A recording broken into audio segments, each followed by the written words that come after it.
It keeps coming on.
Okay, we ready?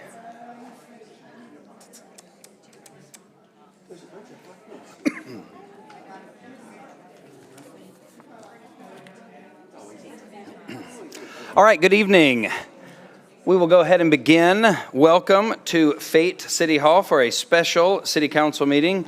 It is now 6:02, so we'll go ahead and get started. Madam Secretary, do we have a quorum present? Oh. We'll give just a second, folks.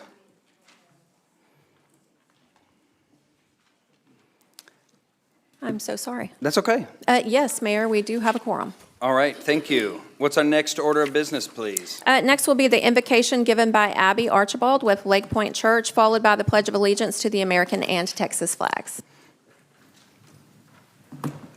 Welcome. Let us pray. Heavenly Father, Lord, we thank you for the opportunity to grow together. And Lord, we ask for wisdom and discernment this evening.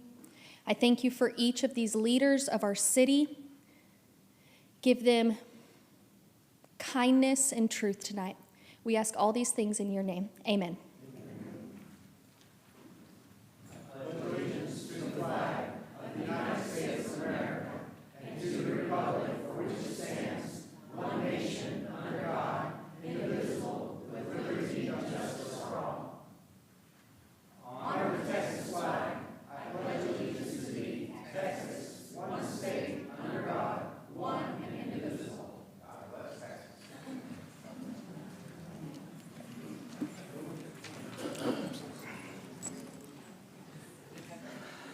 Okay, Ms. Vicki, next agenda item, please. Next will be agenda item number 3, which is public comment, and I have several people that have selected to speak during this portion of the meeting. First being Lauren Megacy, address 111 Mustang Drive. Welcome, Mr. Megacy. Good evening, Mayor and Council. So this here is all based off of a petition that was signed by the citizens of Fate. It was found that it was deemed adequate, it had enough signatures on it. There is no debate on whether you guys have to approve calling for an election or calling for put on the ballot for the November election that you guys for recall. There is no debate about that. Charter is very clear on that. And you guys can have public comments. You can have people get up here and speak and talk and say anything that they want, which is fine. But at the end of the day, you have to call an election. That's charter. Thank you. Thank you, Mr. Megacy. And before we continue to our next one, I do want to say, and if you would like more time, it doesn't sound like you need it, but you're more than welcome. Given the last meeting that we had dealing with a recall hearing, I did not require those who wish to speak to stay up to or under 3 minutes. So I will not be holding anyone, whether you wish to speak for or against anything tonight, to a 3-minute time limit. So feel free to come and address the council however you wish. All right, Ms. Vicki. Okay. Next, we have Augustus Lee Richardson, address 406 Hurst Drive.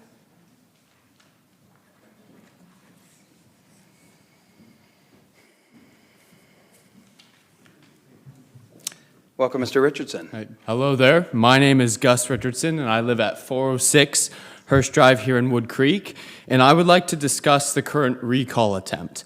I understand that the ability to recall officials is an important tool for holding public officials accountable when they fail in their duties, act corruptly, or lack integrity. I'm not here to bash anyone, but simply to state my opinion. About a month ago, I spoke here and explained my position on the reasons some individuals were attempting to recall Rick Manival, Martha Huffman, Mark Hatley, and Andrew Greenberg. I'm not going to spend my time today revisiting those arguments, as I have already expressed why I believe the alleged reasons for recalling these officials to be simply untrue. Truth be told, I do not particularly like speaking up here, but I felt it was deeply important to stand up for the integrity of the officials sitting before us. All four of them are transparent, honest, God-fearing leaders. I became involved in politics last year, and Mr. Manival mentored me and took me to various forums. There I met Mr. Hatley, who was eager to talk with me about local government. I then met Mr. Greenberg, who, despite being a busy professor and mayor, offered to help me with my debate cases when nationals was coming up. I do appreciate that, by the way. Before that, I knew Mrs. Huffman, her husband, and her son due to their kindness in letting me fish their pond, even though I was a complete stranger. As I have stated, all four of these officials are full of integrity. And I believe that this recall to be a retaliatory recall. Now, if you agree with that, that's totally okay.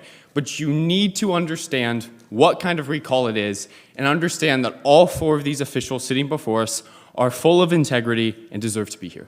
Thank you. Thank you, Mr. Richardson.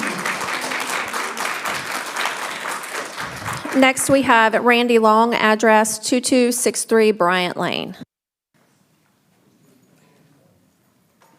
Welcome, Mr. Long. Thank you. Randy Long, 2263 Bryant Lane. I'm here because I think you folks need to put something in perspective. I think you need to put the whole situation in perspective. Tonight's proceedings are a microcosm of a much bigger play that is being acted out in fate. We have two distinct groups that have morphed into one two-headed entity with a common goal of rooting for failure. First, you have former council members who seem to want to offer the illusion that they were great statesmen and leaders who left a lasting legacy and fate.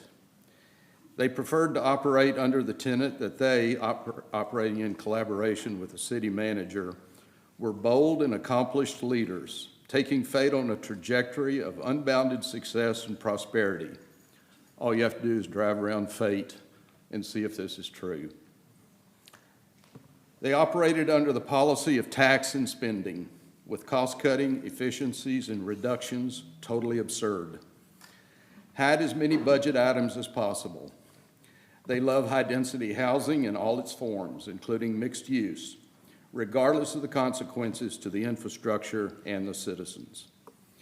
Transparency is a four-letter word, never to be uttered and only applies to Scotch tape. Their philosophy is that the citizen's job is to elect, hand over the keys to the city, and then meld back into the woodwork. Their attitude is if we were not smarter than you, you would have not elected us. Unless you come to praise us, then back off. Don't even think about pulling the curtain back. We even have a former councilman who cleverly melded himself into both of these groups and got reelected on a platform of reining in taxes and sensible development. 180 degrees from his documented track record. Is that someone you can trust? I certainly don't want him as Mayor Pro Tem. The second group or head is an interesting one. It surfaced in defiance and opposition of a duly authorized and legal process outlined in the city charter.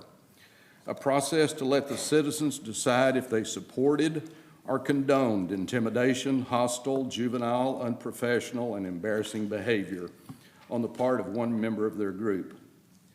Fortunately, the voters had had enough. This group quickly shifted into even worse behavior in the form of public comments and displays, and on the social media playground where anything goes. Lacking in truth, facts, or substance, they began to create their own narrative and stories. After all, if you are angry but lacking in facts, you simply make them up as you go. Intimidation, threats, and bullying is SOP, as evidenced by doxing, filing bogus police reports, and blatant lying. They even have a twice-convicted felon with an extensive arrest record, including forgery, spearheading the recall that is character, ethics, and transparency-based, all fabricated. You also know how and why the infamous information sheet at the signings was concocted and why it was held close to the vest. So as you're sitting here tonight enduring the slings and arrows, just keep in mind who the archers are. Anyone lacking in character, ethics, social mores, achievements, or leadership will resent and attack those who do. When you are attacked by groups such as these two, you must be doing something right. Thank you, Mr. Long. Okay, next we have Autumn Lubinsky, address 114 Vallon Drive. Autumn Lubinsky, 114 Vallon Drive. I love following that one because it completely changes everything that I'm going to say. So I actually question coming up here today because we all know board reappointments are coming up, and I thought, do I want to stay on the even keel? I'm like, you know what, I haven't shut my mouth yet. I've already been threatened to not get reappointed if I didn't shut my mouth. That was you, Mr. Mayor, so there's no point in me not saying what I need to say. I have a list. Many of you know I have the list. Many of you know I have the receipts. You can't scream transparency without being transparent.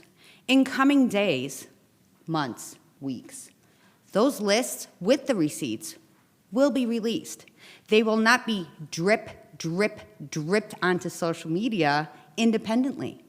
They will come out with the receipts, with the proper documentation as to why it is. But I'm coming up here to tell you what my why is. I am tired of seeing this dais being used for personal and political gain, an official pulpit for digs at citizens, and a place to air out personal grievances that do not move any city business forward because nobody else will listen to them if they don't have a microphone. History lesson, we've been here before. I've lived in Fate for almost 19 years. We've been here before, we've seen this play out. Actually, fun fact, Mr. Mayor, you are not the first mayor to ever be put on a petition for recall. That happened in 2013, 2014 timeframe by they were the chairperson of the Rockwell County Republican Party, or they were the former chairperson. Although that recall effort was certified, it did not make it to election because the timing was off because they didn't read the charter properly. That mayor was up for election the next election cycle, and he lost. So you can come up here, and you're going to have a bunch of people come up here and condemn the people who did the recall. I was not on the recall committee. I had nothing to do with the recall committee. I did not pretend like I wasn't on the recall committee and go out and get signatures. You will have members of that recall committee that, again, probably weren't as forthcoming on everything that they should have been. You know, you have people on that recall committee that had underage drinking, domestic violence, multiple orders of protection, charges of assault, charges of DUI. But that doesn't matter because I'm not going to call that out. Wait, I just did. So either way, it doesn't matter what happens here. The charter says you have to verify the election, you have to call the election, and that's what's going to happen. So we're going to hear a whole parade of how great you are, how much integrity you have, how much things. You can't have integrity, come up here, make videos saying you have integrity, that you're trying to provide good governance, if you're not going to turn around and actually follow through with it. So thank you. Thank you, Ms. Lubinsky. Next, we have Karen Kaiser, 1093 North Churchill Drive. Welcome, Mrs. Kaiser. Thank you. Good evening. Karen Kaiser, 1093 North Churchill. Off the topic of the evening, but it had been on my mind for many, many, many meetings to think, gee, I haven't heard the praise of, thank you, chief, you're the best chief, I love the chief, DPS, since last year. And I've been meaning to get up and say that because I'm a strong supporter of any first responder. I'm the mother of somebody in law enforcement, and I greatly appreciate Fate Fire and Fate Police. So I thought, let me take a moment to thank our former interim fire chief, our new Chief Taylor, and our excellent interim Chief Reagan. And at a personal level, for the first time, I called upon them on the last day of May. I had a little, too minor to call it an accident, but they came and I was the woman blocking I-30 frontage road briefly, just a little side swipe, but what an excellent job they did, how appreciative I was of them coming so quickly. Sorry that I needed their aid, but it was very minor. But before we welcome our wonderful new police chief, I just personally wanted to certainly, again, thank Chief Taylor, but to thank Interim Chief Reagan, because everything I hear is what a fabulous job he's done. Thank you. Thank you, Ms. Kaiser. Next, we have Nikki Robinson, address 406 Phillips Court.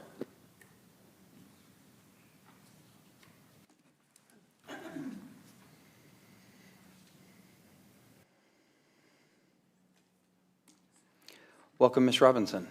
Thank you, sir. So for me to be here twice in a week, that's a lot for me because I didn't even like coming twice a week when I was on council, as everybody will represent Mr. Kovacs and stuff.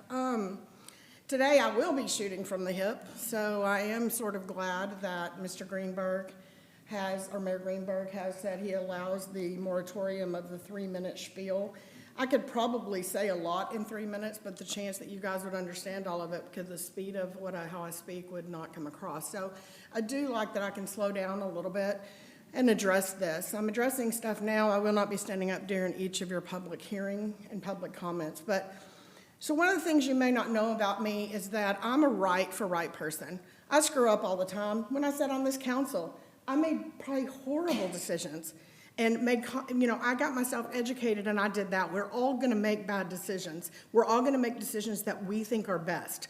But what I know that I did was that I got voted by 500 people, I'm guessing this, in a town of, in 2013, Mr. Kovacs, that was probably what, 13,000 people?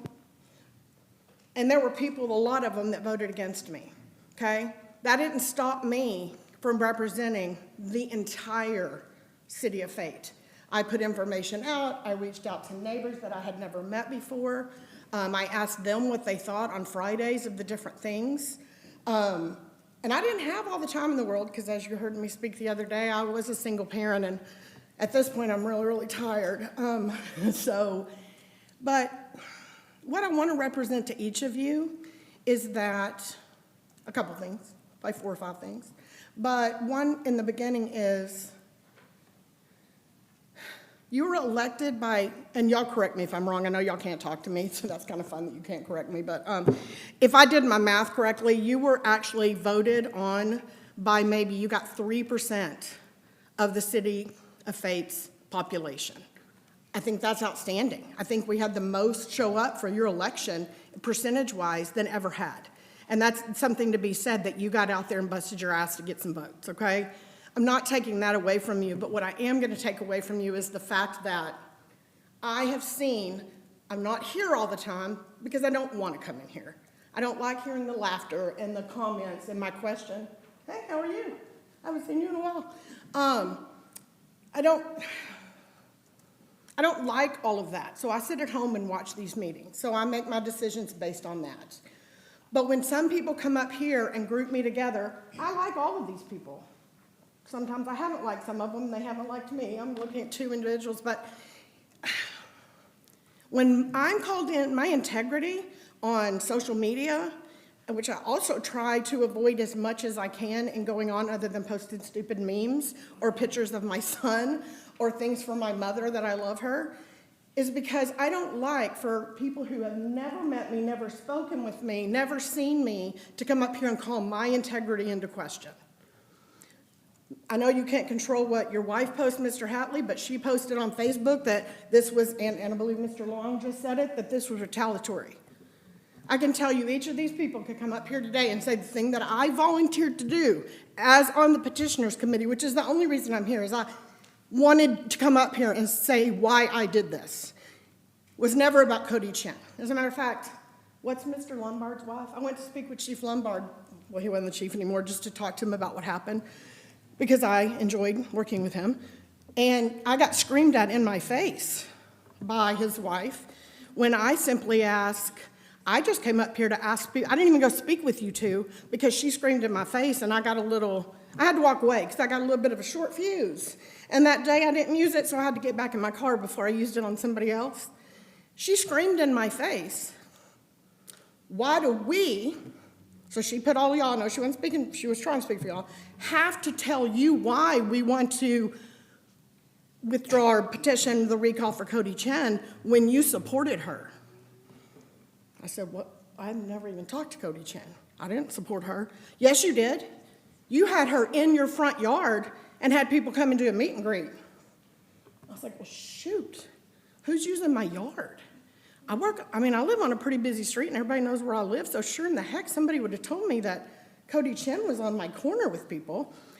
I explained to her that she was wrong and to thank her for pointing out that the people that I backed did not win. That was a little hurtful because I thought I had more influence than that. But that's what I'm saying. There's stuff out there that's being said and my integrity is being questioned about why I did this. I did not volunteer at all for the recall. And as you're contacting people from my list, which you're now contacting me and saying, hey, I just got a text from my old professor, my old teacher, Mesquite, what do you think he wants? You can ask them if Cody Chen was brought up by me. So I don't like rumors being spread. So I'm going to tell you why I decided it needed to be done. Because I have lived here for 16 years, and until probably recently was going to make this my home in fate for the rest of my life. Because this is where I worked hard to help build it up, whether or not you agreed with me or not in the way that I did it. But I always felt that I held myself in integrity.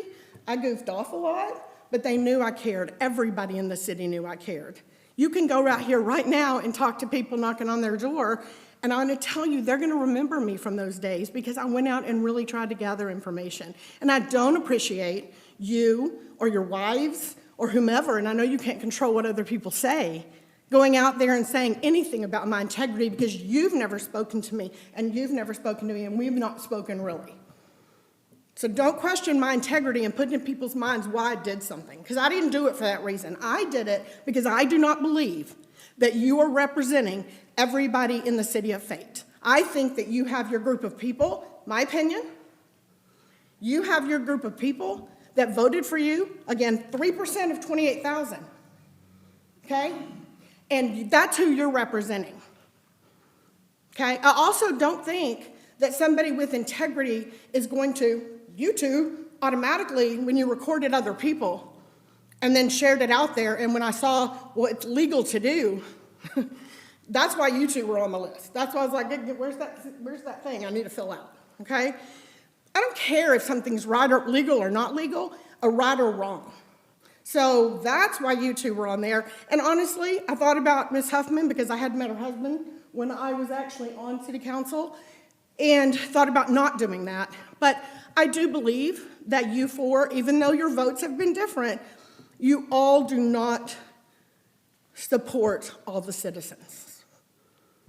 I don't think you do.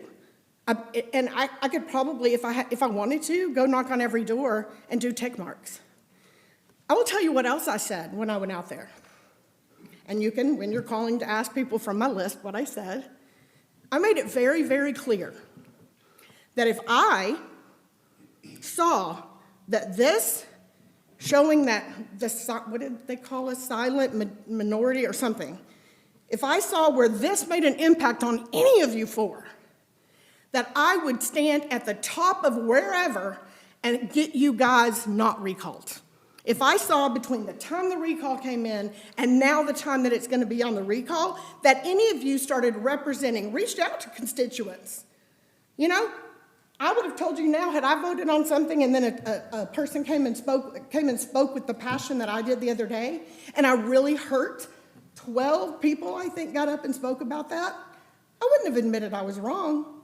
In public, maybe I already did the thing, and you have your reasons for doing it. But I might have reached out to somebody and said, Nikki, I'm really sorry, but this is why I did this. This is why I did this, not for divisiveness, which is what I believe, but I did the proclamation because I feel that that's what the citizens of Fate wanted. You know, again, I hear nothing at all. You know, when people came up here and spoke, I couldn't speak to them while I was here, but 9 times out of 10, they got a phone call or an email from me to say, listen, let's talk about what you think about me. I'd be happy to meet with any of you. If it's going to stop the stuff online about all of us being vindictive, honestly, I haven't even hardly met most of these people. Before I did it, and I did it for reasons of my own. And it's not good for me not to follow script. I care about Fate. I've cared about Fate. There's no question that I care about Fate. I care about people that work for the city. Y'all said the other day that I want to thank the city people because they do such a great job. You got on my list immediately. I signed up to do a recall for you immediately when I listened to the tapes. Mr. Kovac works his ass off for the city of Fate. You don't like him or whatever, but you can't stand here in one of your meetings and say that that was not derogatory, that was not threats. He might have said it wasn't threats on the dais that day because honestly, he should take that higher ground. I heard it as threats. If I came up to you and said to you, doesn't bode well for you, Mr. Hatley, that your wife did this or you did this or whatever, you're going to take that as a threat from me, and all your supporters are going to call me out and put me up on a witch hunt. You know? I will say this too. I was pleasantly surprised and excited that I think I made the right decision when you had your public hearing for your ethics violations. And Mr. Manival said out loud, well, it did get long in there. So we sometimes maybe we don't remember because they don't let us take notes. So yeah, maybe he got confused and didn't realize he was releasing executive information. And when you said, yeah, it got confusing, that vote. That's why you voted to do it. If you get confused by a vote, abstain, please. So what you guys have said since then, and I've watched it, have supported it. I'm going to be honest, all but Ms. Huffman. I appreciate some of the stuff that I've seen you do, whether or not it be just seem reasonable, but I just want us all to do better. Scott's probably rolling his eyes now because I'm his neighbor, and this is what I do when I go to his house to talk, and I don't shut up.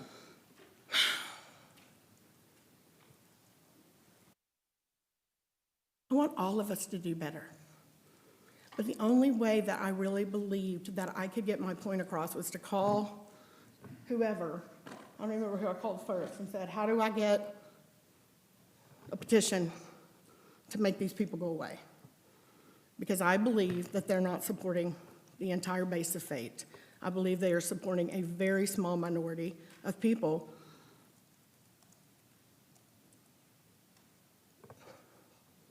I think that's all I have to say. I hope I got my point across. I think I did.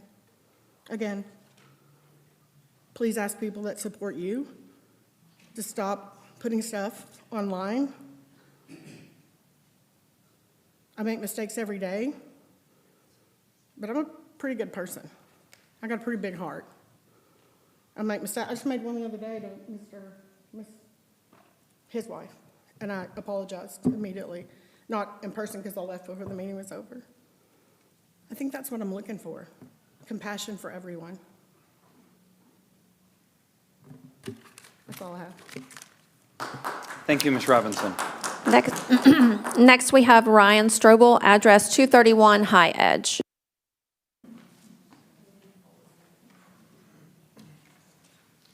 Welcome, Mr. Strobel. Thank you. Good evening, council. Thank you. A little tough to follow that. That sentiment echoes very deeply within me. But nevertheless, from what I have to say today, I'm here tonight in support of honoring the recall process.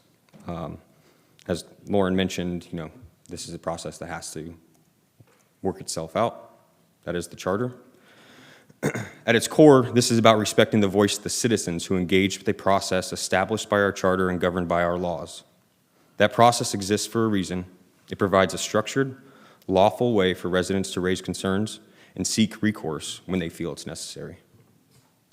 Residents took the time to organize, to participate, and to submit petitions and ordinance with the framework. That effort alone reflects a meaningful level of civic engagement. But more importantly, if the legal requirements tied to that process have been met, then the question before the council is not whether the recall is convenient, timely, or even agreeable. The question is whether the process itself will be upheld as it's written. Processes like this are not meant to be subjective. They are intentionally defined with clear thresholds and requirements so that once met, the next steps are not open to interpretation. They are expected to be followed. This matters beyond this specific situation. It speaks directly to consistency, to fairness and public confidence, and all the other buzzwords we use when we're campaigning as it relates to our local government. If residents follow the rules that have been set before them, they should have confidence that those same rules will be applied consistently without reinterpretation after the fact. Elections are how authority is granted, and recall elections are a lawful extension of that same principle. They are not exception to the system, they are part of it. They exist to ensure that when enough citizens believe a question should be put to a broader vote, there is a defined path to do so. Regardless of where anyone stands on the outcome of a potential recall, this decision is about ensuring that the mechanism itself is respected. Supporting the process does not require agreement with the outcome. It requires agreement that the public has the right to be heard when the established criteria are satisfied. The requirements have been met. The process is not discretionary at this point. It is purely procedural. I ask that you move forward and allow the voters the full electorate to weigh in and decide. Thank you guys for your time. Thank you, Mr. Strobel. Okay, next we have Mike Laborde, address 209 Vernon Drive.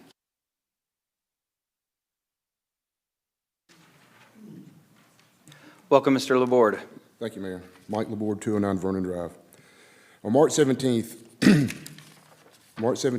Chris and Ashley Raines publicly stated that the January 26th council meeting was the main trigger for the recall effort because a special council meeting was changed to a regular meeting.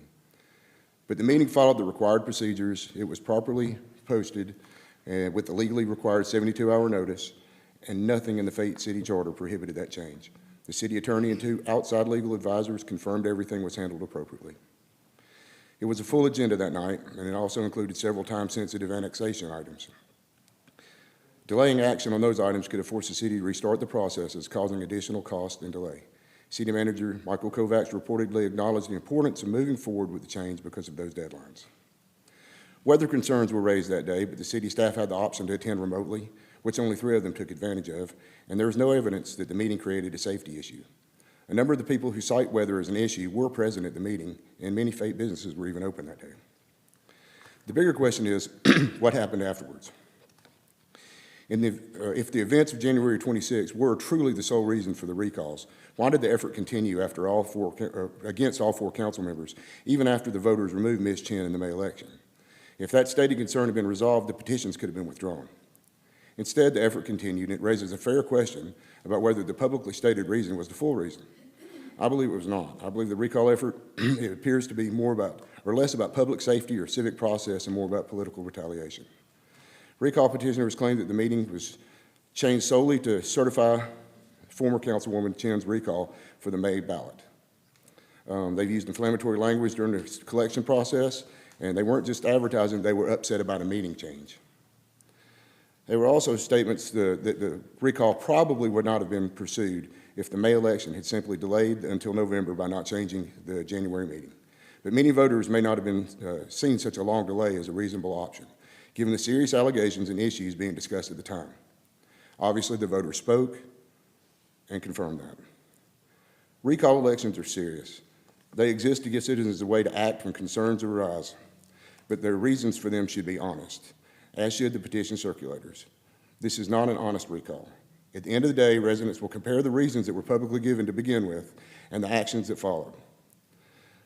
This is why the motives behind this recall deserve careful, honest scrutiny. Thank you for your time. Thank you, Mr. Laborde. Next, we have Amanda Oldfield, address 804 Layla Drive. Welcome, Ms. Oldfield. Amanda Oldfield, 804 Layla Drive. I'm here to discuss the petitions aimed at the recall effort for Mayor Greenberg and council members Manival, Hatley, and Huffman. I speak today not only as a resident of this city, but also as a member of the petition committee representing all 4 recall efforts. While driving home one afternoon, I noticed a recall sign for Miss Cody Chin. Curiosity led me to search for information once I got home. I began to keep an eye out for any updates regarding the situation. Unfortunately, no clear explanation for her recall was, and to my knowledge, has ever been provided. The tipping point for me was witnessing the council's blatant disregard for the community when they chose to hold a meeting in treacherous weather. Under the circumstances and for the safety of our residents, that meeting could have and should have been postponed.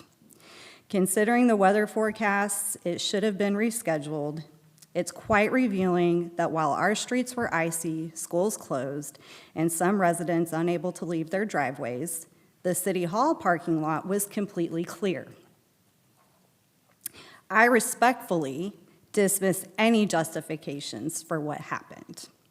This situation arose because the majority of the council prioritized moving forward with Ms. Chin's recall as time was running out. Additionally, City Hall remained closed the following week. As a citizen, I have a professional background as a director of compliance and privacy on a legal team. Anyone familiar with these areas understands that the foundation of compliance, privacy, and legal is a matter of ethics. This is an aspect that Mayor Greenberg and some of these members of this council seem to lack. As an expert in ethics, I've begun to pay close attention to the issues. My whole job is doing the right thing when no one else is looking. It wasn't long before the recordings began to circulate widely. To describe my reaction as appalled would be an understatement. While some of the material is troubling, what truly disturbs me is that these recordings were made in secret and later leaked to a social media user. I will never use the term reporter. This choice has subjected the city of fate to potential lawsuits that will financially burden us, not you. Sorry, lost my place. I'm not good at speaking. Learning that Mayor Greenberg, our city's leader, engaged in such unethical conduct left me feeling nauseated. I'm not interested in any justifications or excuses that might be offered. I'm also well aware that we are a one-party consent state regarding recordings. However, that does not justify this behavior. The real issue is if you can engage in such unethical and surreptitious actions, what other actions might you be capable of? I was prepared to offer my support in any way possible for this recall. This is not about seeking vengeance for the recall of Ms. Chin, but rather stems from my observations of you and the conduct of this council. I would bring up other actions during the circus of the hearing for Councilman Hatley, but I only have 3 minutes, and I think I'm running long. As an expert... To be clear, I want to make sure you understand, you have as much time as you want here. I suspended those rules before the meeting. As an expert in ethics, my expertise also extends to retaliation, which is frequently a focus of investigations that I have to complete within my job duties. The formation of the committees and the initiation of this recall stem from our collective frustration with the ethically questionable and retaliatory actions exhibited by a significant portion of this council. There is no room for argument, excuse, or rationale, given that now we possess documented evidence of Mr. Mayor Greenberg openly admitting his inability to separate his personal feelings as Andrew from his role as mayor. It was he, rather than us, who took retaliatory steps to prevent Ms. Chen from receiving her proclamation. I recognize that you thought you were presenting yourself as noble, yet you merely validated what I and many others had suspected. And that retaliation continues on our taxpayer dime with moving forward of an ethics complaint of a non-sitting council person. You struggle to distinguish between yourself and your sworn duties to serve this city. As mayor, you are expected to uphold a higher ethical standard, and your actions reflect poorly on your position.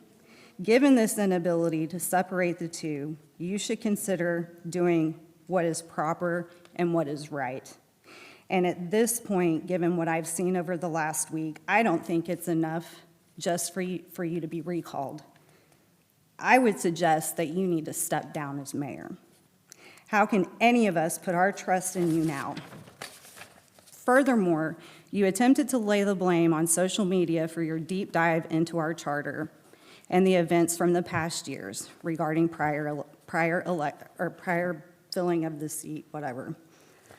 The PowerPoint presentation you provided lacked any meaningful content. Once again, we're aware of your true intentions to manipulate our charter or anything lacking in our charter for the purpose of filling a vacant seat with your preferred candidate, rather than honoring any choice of the constituents. I believe you seek to fill that position with a person that will carry out your agenda and not someone who prioritizes the welfare of the city. It is somewhat ironic that the impetus for this recall stems from your actions and those of Councilmember Hatley. Were it not for your unethical conduct, misuse of power, and inappropriate behavior, we wouldn't be here right now. This recall is not a result of retaliation. It arises from you and your choices. Moreover, while our charter technically permits you, Mayor Greenberg, to cast a vote on actions regarding your ethics complaint, ethically speaking, abstaining would have been the appropriate choice. It raises the question, why did we have full transparency regarding the findings when Councilmember Hatley submitted it, or when Councilmember Hatley was under investigation? Yet for your case, we received nothing but silence. Once again, there are numerous questions, overwhelming evidence of corruption, and plenty of smirks at your constituents who are speaking. This recall has been executed properly, aligning with our constitutionally protected rights as citizens. Doing anything but to allow this recall to proceed will not enhance public perception. Any attempt to circumvent this will only affirm what many already recognize, that a significant portion of this council behaves unethically, corruptly, and unbecomingly of our city.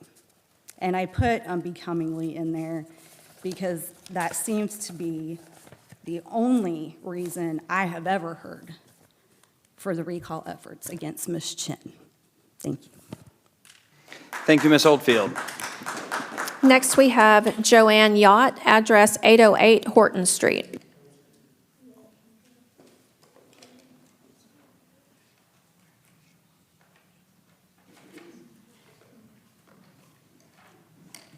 Welcome, Ms. Yacht. Hello. I live at 808 Horton Street in Fate.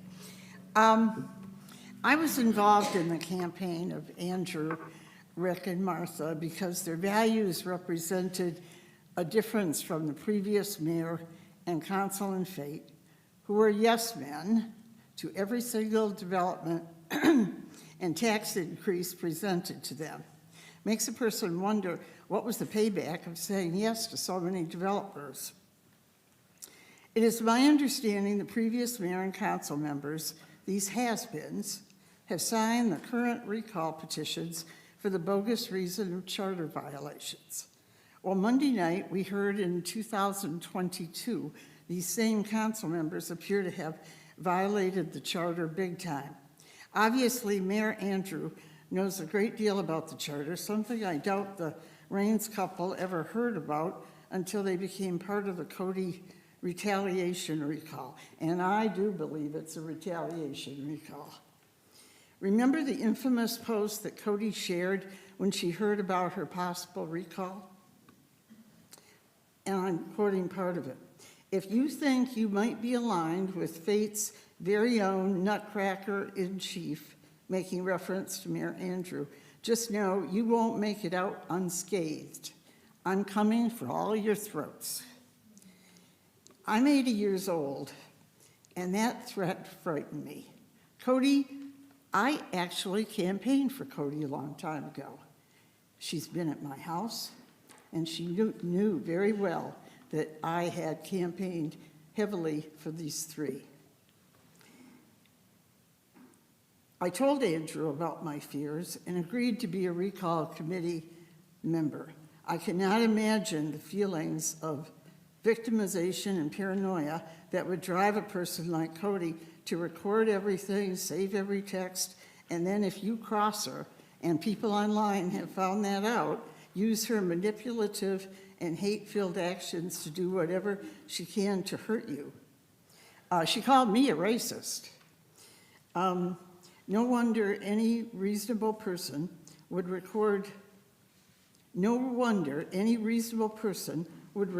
conversations with Cody so as to protect themselves from her lies. Enough about Cody Chin. She got the boot from a substantial number of Fate voting citizens on May 2nd. The Fate City Council changed when Andrew, Rick, and Martha were elected.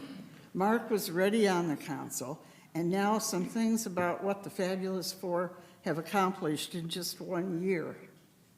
The lobbyist group being paid nearly $70,000 to report what was happening in Austin are no longer being funded. That was a lobbyist group that we paid when our own former mayor, the city manager, the assistant city manager were in Austin for like 10 days, finding out what this lobbyist was supposed to tell us. Anyway, that's no longer funded. The tax rate has been lowered, and no further developments threatening further infrastructure problems have been approved. In the past year, monies earmarked for local charities were split equally, not given to just one group, where it was learned former Mayor Billings served on the board of directors, clearly a conflict of interest. All four of the individuals on the retaliation recall are well-educated, contributing members of our community. All possess strong employment backgrounds, possessing remarkable skills to use in their elected roles. Andrew's quick grasp of the whole picture and desire for transparency. Mark's understanding of business and marketing. Rick, with his keen eye and financial background, not to mention his sense of humor, which we all enjoy, has been instrumental in identifying more than one problem with the city manager's reports. Things like uncovering proposed spending with hidden line items, improper disbursements. Martha's organizational and legal background and her being a very impressive lady and experience make her a terrific asset. Why would anyone want to recall any of these extraordinary people? Oh, well, remember Cody Chin's threat to cut the throats of anyone aligned with Andrew Greenberg? The Raines couple, along with many uninformed online junkies, got caught up in the retaliation recall of the decade. Thank you. Thank you, Ms. Yacht. Okay. Next, we have Steve Huffman, address 6824 West State Highway 66.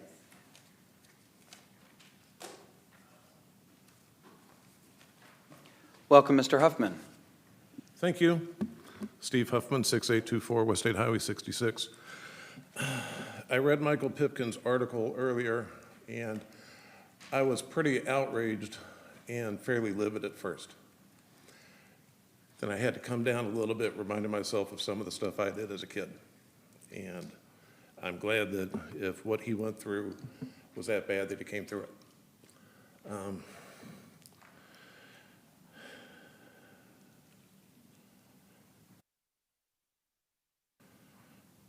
We have been at each other's throats for so long,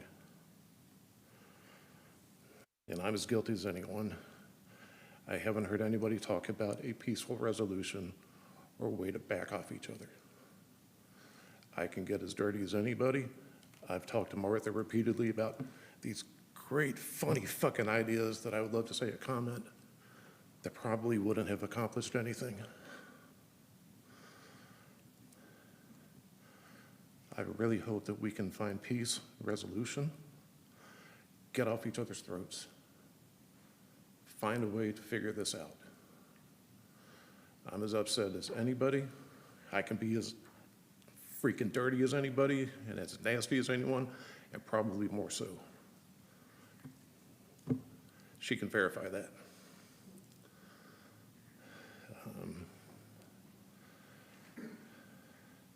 It pains me that it's gotten this far. I'm going to see a foot doctor in Rowlett. When the front desk clerk saw, oh, you live in Fate. This was a couple of weeks ago. I said, yeah. It goes, God, what is going on? You people have lost your minds. I go do my workouts at the YMCA in Rockwall. Person after person says, I'm so glad I don't live there. So what's the answer? We continue this retaliation recall, and then what? Then we go after the Rains? We go after Allen again? What next? I have some ideas and solutions. I'd like to talk to you about how to resolve this away from the council. This is not a good way for our community to exist. We've been at it far too long, and nobody said anything about answers or solutions. Michael dug deep with a shovel, found something dirty. I'm sure we've all got sharp shovels we can keep digging. What do? Do we keep digging? Because all we're doing is digging graves. What's the answer? I'd like to know. I've kind of stepped away from my group a little bit, just because I think there's some good ideas, some good answers on how to resolve things. But for some of the people in the group I've been associated with, they take too much pleasure in this. Like, that's not why I signed that paper. That's not why I did what I did. So what is the answer? Can we come up with answers instead of going after each other? What do we do? I've seen probably some very horrible things that got out of hand, and they did not end well. So how can we make this end well?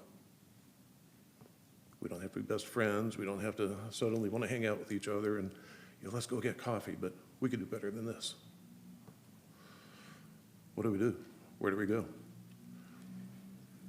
We've got 12 square miles. We're going to run into each other like we talked about. We're going to bump into each other. Is it going to be a continuation of our hatred toward each other? And we don't have to be best friends, and we're not going to be. But what do?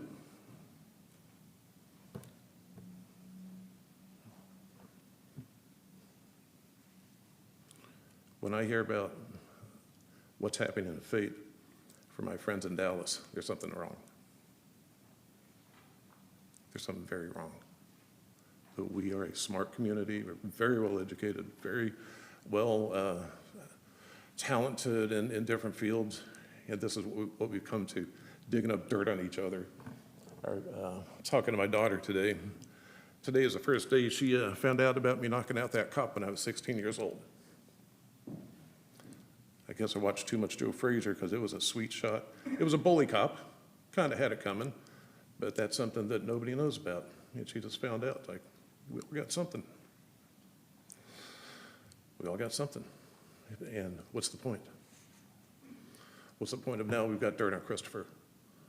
So what? I'm no angel, that's for sure.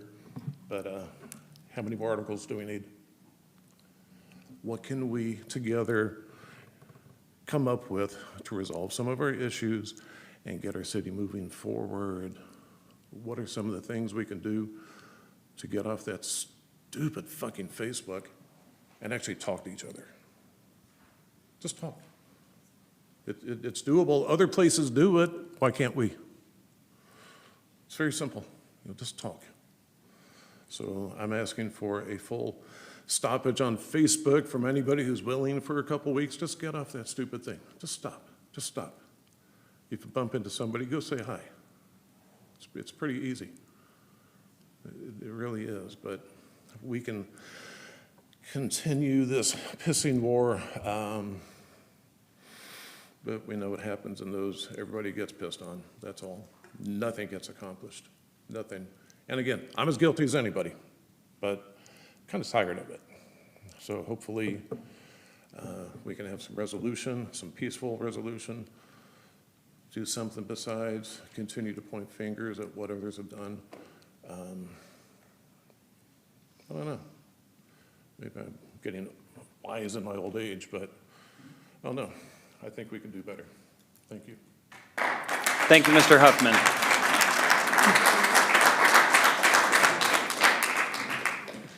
I have no others for this section of the meeting, but I do have some that have, did not wish to speak, but wanted their opinion on the record.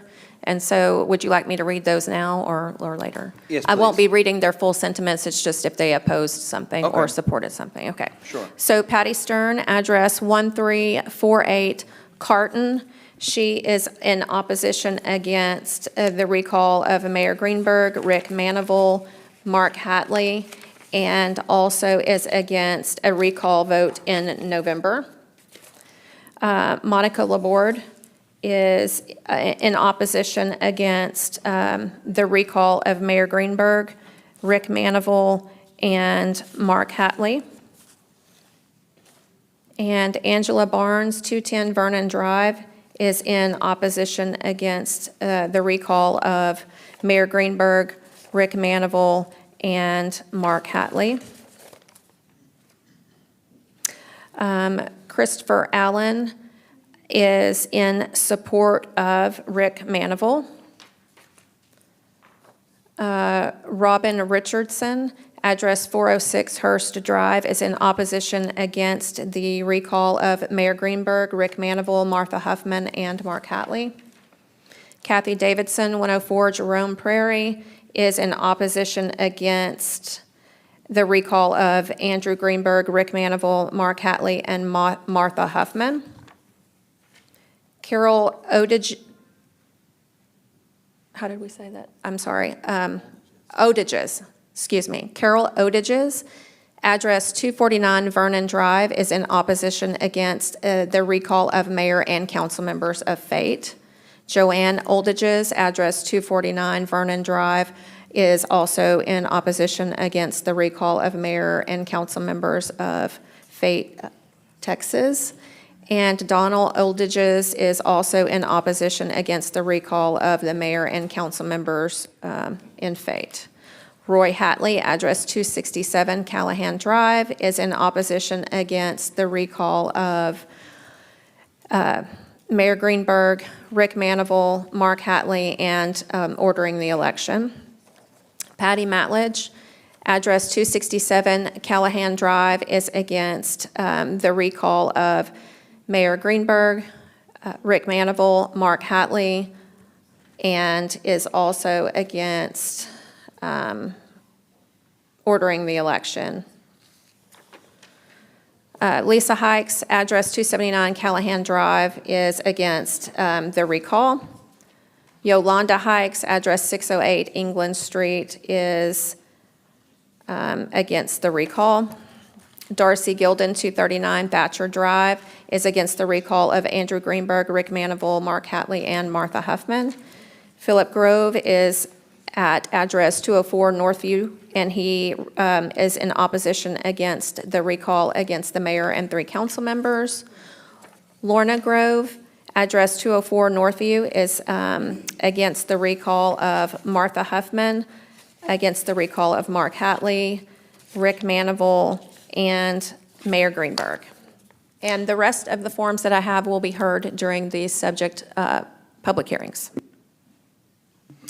Okay, thank you, Ms. Vicky. What's our next agenda item, please? Next is 4A, conduct a public hearing and discuss, consider, and take any necessary action on the petition to recall Andrew Greenberg, mayor. Okay, and council, I'm going to reorder the agenda just a bit, so we will actually start with action item, Ms. Vicky, action item 4C, please. Agenda item 4C, conduct a public hearing and discuss, consider, and take any necessary action on the petition to recall Mark Hatley, Councilmember Place 5. Thank you, Mr. Mayor. Isaiah, I was going to, at a certain point, I'm going to ask you to play a clip, and I'll kind of look over at you on that. But I'd like to thank, first of all, everybody who came and spoke on both sides. Hey, real quick, I just want to make sure, do we need to officially open it? Okay, we'll open, that's okay, I just want to make sure I didn't cut you off before you got too far in. We will officially open Mr. Hatley's public hearing at 7:01 p.m. And Ms. Vicky, does anybody wish to speak on this hearing? Yes, let me get organized real Okay. quick. I had them kind of in organization for A, B, C.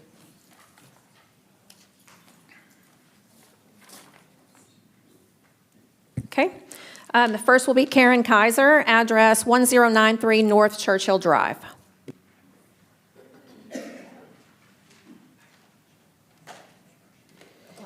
I didn't understand the format. I thought first Councilmember Hatley spoke. Karen Kaiser, 1093 North Churchill.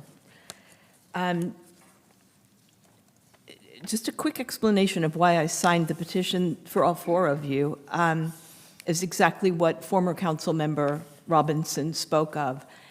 I spoke of it in another public comment. I don't belong to your PAC. I do belong to your party, although I don't recognize the party to which I belong. I have never felt, I've been involved in local government since I was in junior high school. You represent a few, not all. And you, sir, I have said that since the day you took office. I have written to other city attorneys, we've burned through a few, in complaint that I see it as a violation of your oath of office. You are not elected to represent the people you like, or the Republicans, or the Christian Republicans. You are elected to represent, all of us. We are a diverse population, and I will be brief because there's a lot of people here, but only for you, sir. It crossed my mind, and then I thought, no, it's too flippant. I don't want to disrespect the process, because this will be on a ballot, because that's what the charter says, and we followed the rules, and the petitions are valid. But it crossed my mind of, like in a cartoon, a scroll, where when the person goes to speak, it falls out across the floor. Those would be the reasons, Mr. Hatley, Councilmember Mark Hatley, that I would have for you. I did not vote for you. I wouldn't vote for you for anything, sir. And I'm not as polite as Rosh Fisher. I won't call it disingenuous. I will call it lying. And I get upset for you because it offends my soul. I've never seen it. It's not typical of elected officials. Under oath, he had the courage. He didn't need courage. He had every right. But it's very rare for an attorney to call you disingenuous. I'm not as polite. I'm going to call it being a liar. And what really, I didn't need more reasons. I would have recalled you before you lied under oath for your ethics violation. But you have had this insane defense of one man. I don't care if he's your best friend you've ever had in this world. You've never spoken of all the other officers. They didn't favor him perhaps as much as your irrational love of him, but it wasn't your business, it was someone else's job. I've never heard of anyone secretly recording. I'm disgusted every time I remember how you treated our city manager who has served the city in excellence for 15 or 16 years. I could go on. You continue to surprise me with how low, sir, you can go. But you took it so far with your irrational defense of one man that had 1,000 reasons to be terminated, and I know more about him than you do. And you're going to be embarrassed when you find out truth. But you have put our city in jeopardy. I saw you leave closed session and run to the back of the room to say God knows what to the former director. You put not only your pack, your people, your little group ahead of everyone else in the city of 30,000. You put one man that you know very little about ahead of the interests that you're elected to protect. You have put the city in adverse position, and you know darn well of what I speak. And shame on you, sir. Quite frankly, recall is not enough. I think what you have done is criminal. Thank you. Thank you, Ms. Kaiser. Next, we have Mark Harper, address 401 Atlee Drive. Welcome, Mr. Harper. Thank you. I'll make it brief. Mark Harper, 401 Atlee Drive, Fate, Texas. Mr. Atlee, you started off this job of yours by shunning me because I had a beer with the mayor at Fresh. Unfortunately, you and your wife decided that that wasn't good enough because I decided to work with the people I had to work with on a daily basis. So that's how we started my career on the council. Since then, and since you got elected, you've done nothing but try to undermine the city of Fate. Again, as Ms. Kaiser said, you've done many things that hurt this city. Second of all, now that I'm not on the council, now you've started to attack the HOA in which I'm a member of. So now, not only can you not get your way here with me, now you're trying to do it in my home as well. So recall, as she said, is not good enough. Someday you will get yours, sir. You will get yours, and I hope it's in the election, and then I hope it's after that as well. I hope someone sues the shit out of you. I really do. And I hope that when the city of Fate loses money because of you, people ask you for their money back every time they see you on the street. Again, you know, I sat up here and I kept my mouth shut the entire time I was on this council and tried to work with you on a daily basis. Unfortunately, that never happened because you just couldn't have it. I stood out here many times with you and your wife in opposition of many things. But as soon as I get up here on the council and I have one beer with a mayor and you see me at Fresh, I'm all of a sudden the worst person you've ever seen. It's stupid. And I hope to God that karma gets you quickly. Thank you. Thank you, Mr. Harper. I have no others that are signed up to speak during this public hearing. Okay, Mr. Hatley. Thank you, Mr. Mayor. Well, before I actually start, I'm going to respond to a few of those things. I'm not sure what to start with first. First, there's a few people that do know better that came up there and stated that they certainly hope we vote tonight to put this on the ballot. Well, those people in the know, Mr. Megacy, you already know that this is a ministerial vote. No matter what happens, we have to go do this. It's a foregone conclusion. So stating the obvious is right. Of course it is. Everybody has the right to be wrong, sir, and I yield to you on the authority to that.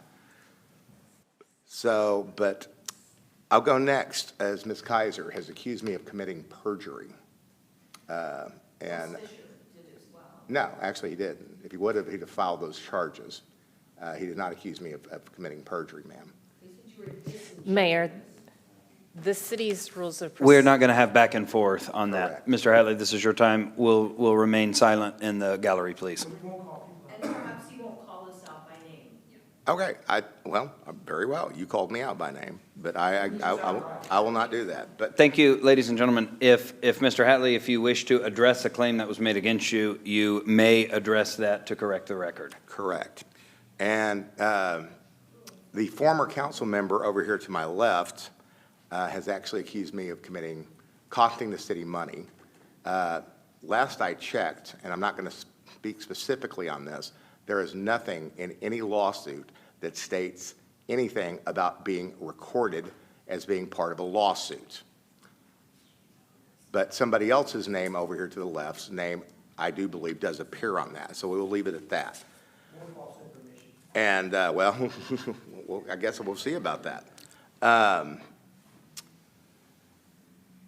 Lots of things to kind of go over here.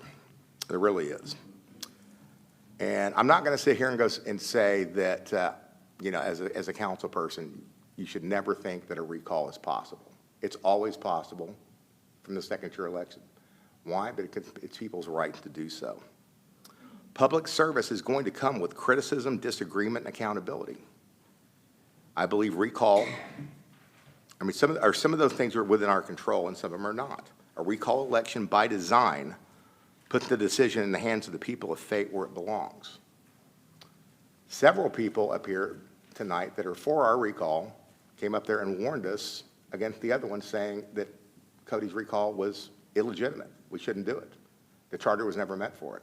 Well, if it was never meant for it, you should have been consistent in the first place.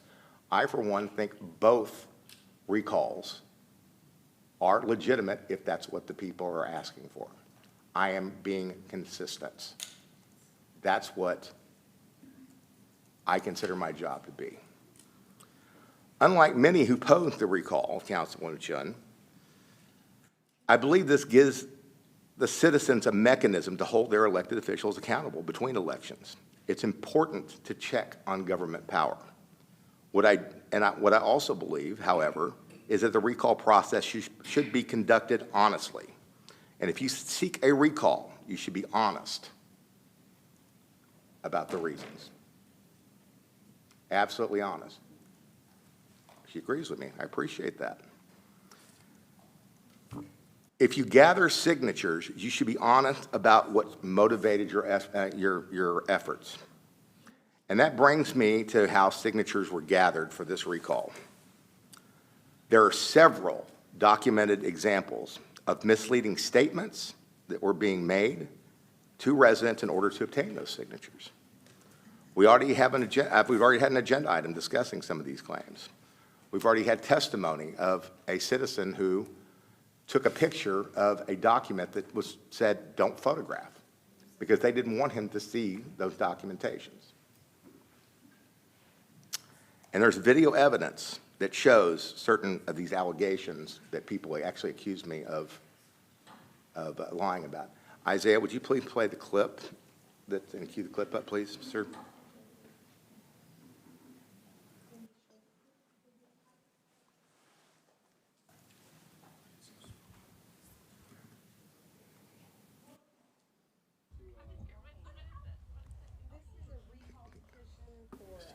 Can you turn the volume up, sir?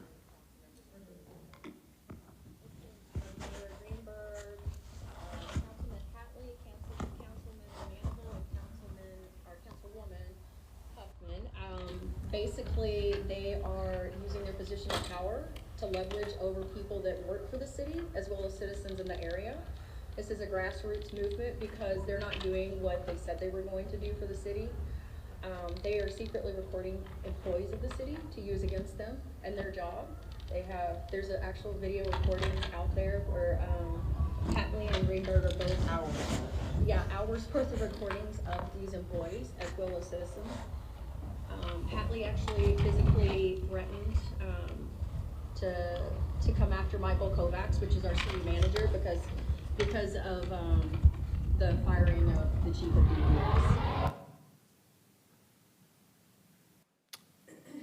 I physically threatened Michael Kovacs. That was actually said. Excuse me. When people had been told that I physically threatened the city manager in order to persuade residents into signing a petition against me and others, that is a very serious accusation. Yet the evidence presented never supported these. There are no such recordings that exist. Absolutely none. And anyone who wants to suggest that these statements were isolated incidents or one-time misunderstandings, that is not my experience. I lived 1 block away from where that petition gathering was taking place. Several neighbors told me they heard the exact same claims and worse.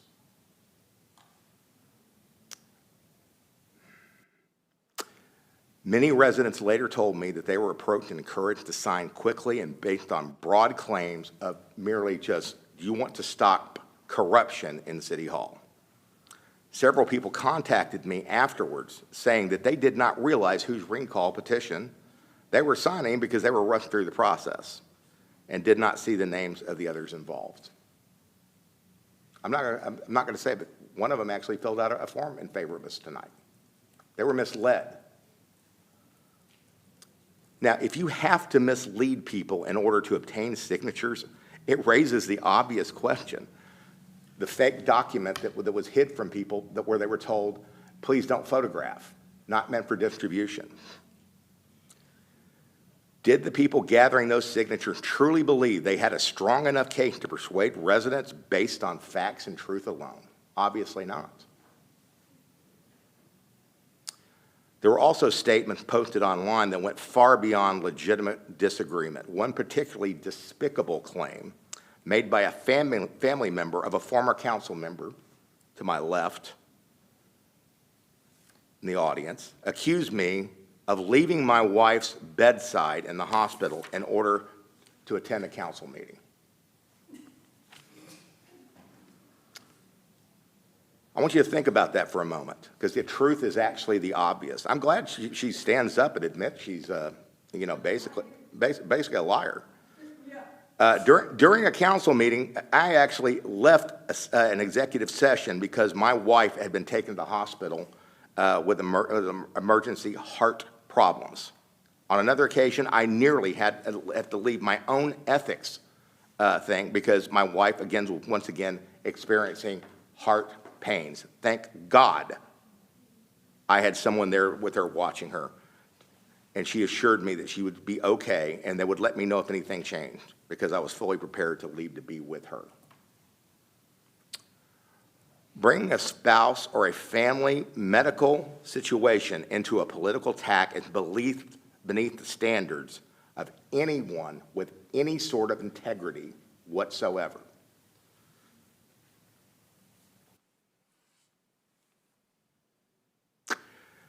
Because of these false allegations and repeated weaponizations of the code of conduct process by both former and current council members, I feel compelled to briefly address these hearings as well.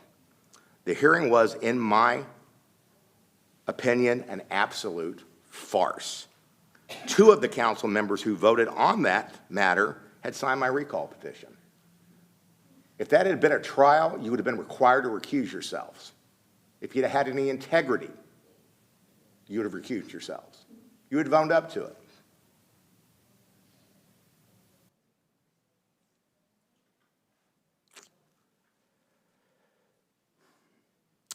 And another one had posted publicly on Facebook a week before, instead of worrying about me, and all I did was post a meme, by the way, rather humorous one, I think. She said, you should worry about your ethics violations. See you on Monday. That person also should have recused themselves if they had any integrity.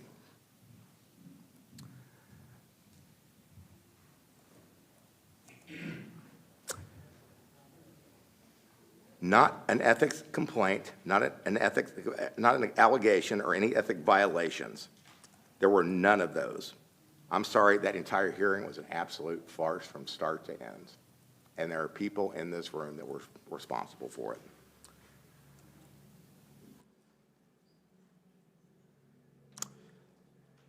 I'm sorry, it sounds much less like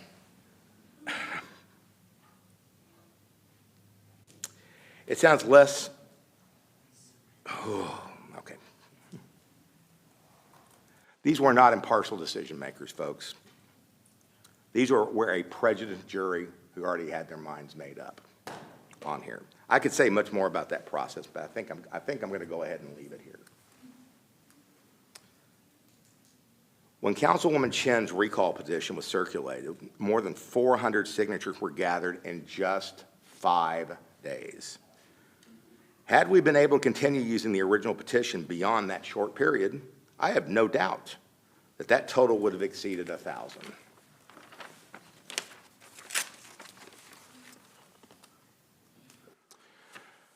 People were not confused about what they were signing. They knew exactly what they were signing. And today, many of the people behind this recall claim their motivation was the, quote, January 26th council meeting. They argue that the council somehow manipulated the process to place Councilwoman Chen's recall election on the May ballot instead of just waiting until the November ballot. Simply not true. Everything the council did was well within legal authority. It was actually approved by the city attorney. And a person's shaking their head in the audience, and I've often wondered, I've actually looked around many, many places. I've never seen the law school of Levinsky. Doesn't exist, except in her imagination, unfortunately.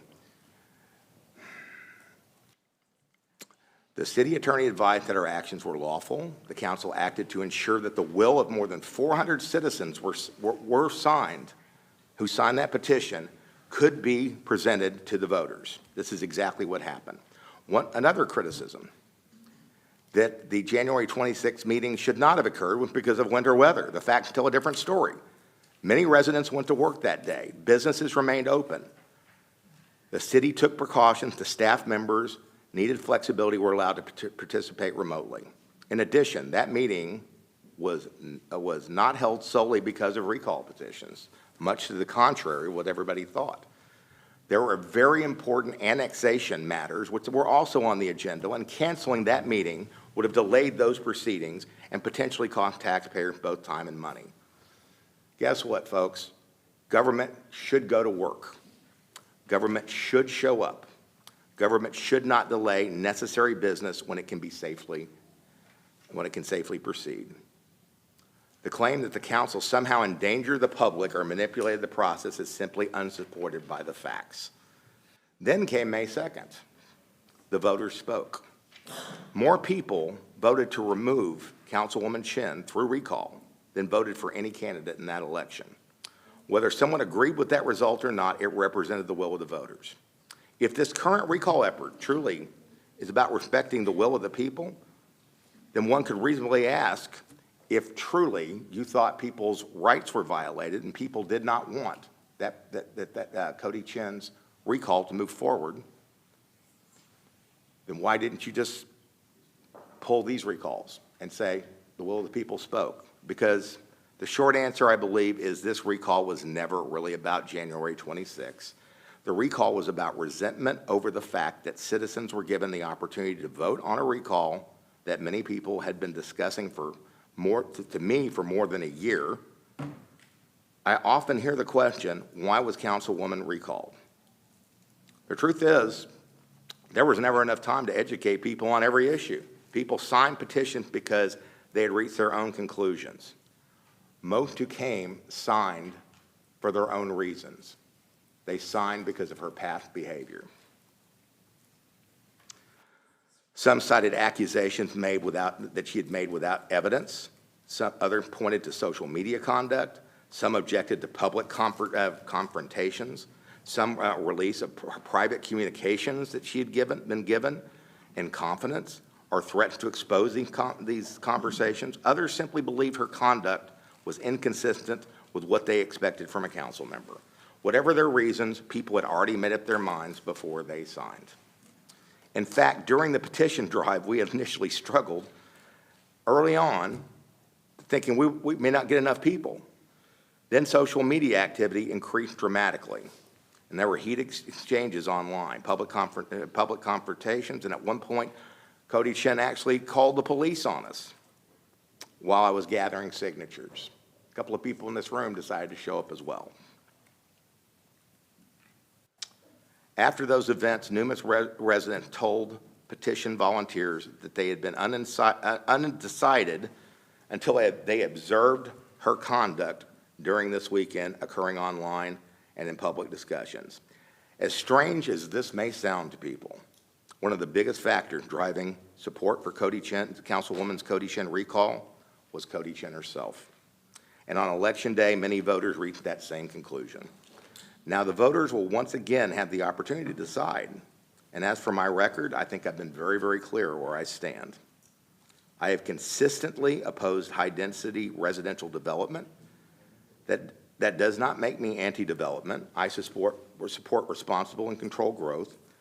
I believe our focus should be on attracting more business and commercial development first. Businesses generate valuable sales tax that helps pay for roads, public safety, parks, and infrastructure. We should strengthen our tax base and ensure infrastructure keeps pace before considering additional residential growth. I guess this is the reason why 2 former mayors and more than 5 former council members decided they signed the petition to recall us. They do not like that we are no longer listening to developers exclusively. We are listening to the people of fate. For years, many of the development decisions residents are frustrated with today were approved by those previous councils. Higher density projects moved forward, growth accelerated at an uncontrolled rate, infrastructure struggled to keep pace. Instead of continuing down that path, the current council has decided to push back. We've questioned projects, we've demanded better planning, we have prioritized residents over special interests. And that is really what this recall is about. It's not about a January meeting, it's not about weather, it's not about procedure, it's not about control. Some people were comfortable when city government listened primarily to developers and political insiders. They became uncomfortable when elected officials started listening to residents instead. Over the last 2 years, we have secured votes needed to eliminate the city's taxpayer-funded lobbying firm, something I had advocated for repeatedly. We adopted a budget below the voter approval rate, demonstrating a commitment to fiscal responsibility, and I intended to continue pushing for even greater discipline, especially during this upcoming budget cycle. These are issues I believe matter most to the citizens of Fate: responsible growth, fiscal accountability, transparency, and making sure city government lives within its means. And before I close, I want to point out something that appears to have been largely ignored by the organizers of this recall. They are attempting to remove 4 council members at the same time, and under our charter, there is no immediate recall and replace election. If all 4 recalls succeed, 4 seats become vacant simultaneously. Without enough council members present, there is no quorum. Without a quorum, the council cannot conduct business, cannot vote, and cannot provide oversight. Yet statutory deadlines do not simply disappear. Development applications, permits, and other matters moving through the process. So I believe residents should ask a simple question: what's the plan? If the goal is to improve city government, how does disabling city government accomplish that? If the goal is to give citizens a stronger voice, how does leaving them without representation for months accomplish that? There are those that question, those are questions the organizers of this recall really need to answer. Do the organizers intend to pick and choose which recalls they actively support and which ones they absolutely abandon? Will they attempt to encourage one of the 4 of us to campaign against the others in order to preserve their quorum? If so, that begins to look less like a principled recall and more like a political power play designed to reshape council in a particular direction. Of course, there is another possibility. Perhaps they simply did not think through the consequences.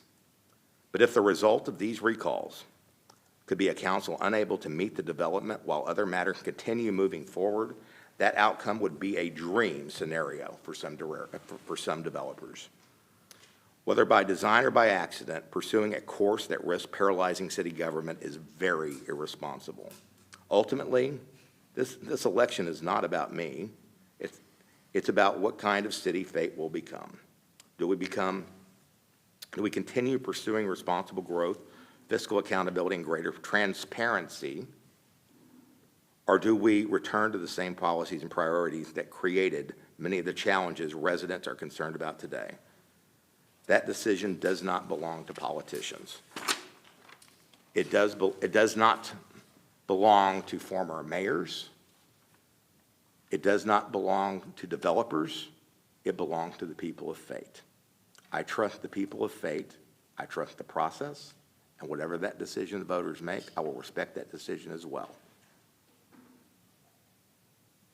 Thank you. Thank you, Mr. Hatley. Okay, we will now close the public hearing for action item 4C at 7:31 p.m.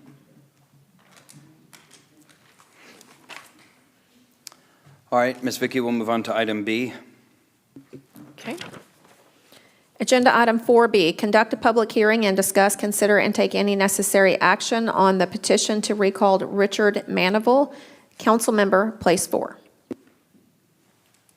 Okay, we will open this public hearing at 7:31 p.m. All right, Chris Richardson, address 406 Hurst Drive.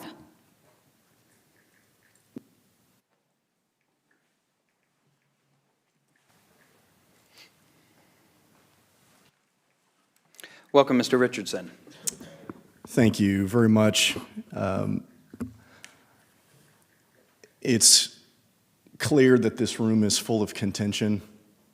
I debated whether or not even to come up here this evening. I know it's already been a long evening for all of you. Just to introduce myself, I am a pastor here in Rockwall County. I'm the rector of Christ Church Rockwall in McClendon Chisholm. And it has been an absolute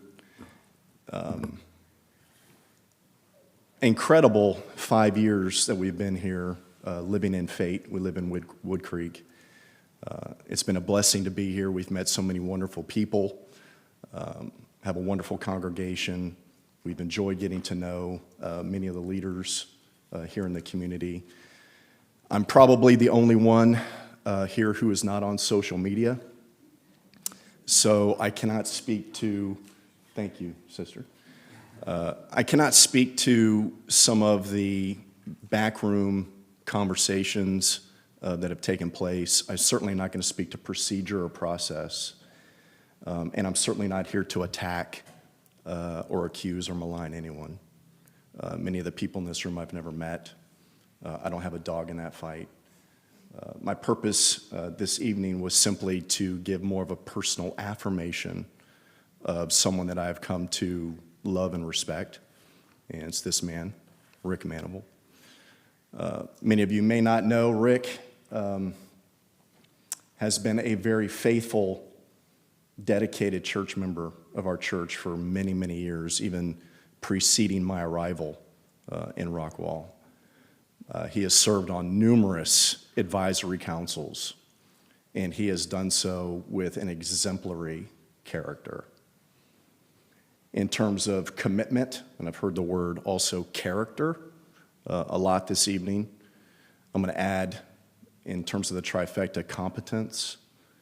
If we're looking in those three categories of someone who fits that bill, I can say without hesitation that Rick exemplifies all of those in whatever he does. He moved from Garland to Fate not too long ago, and he wrestled tremendously of whether or not he should serve in a political capacity, knowing how contentious it could be, knowing how ugly it could be, knowing how much people fail to listen before they talk. But he did so at the recommendation of people because he had a genuine desire to serve. It wasn't for his name's sake. He wasn't trying to climb a corporate ladder or a political agenda.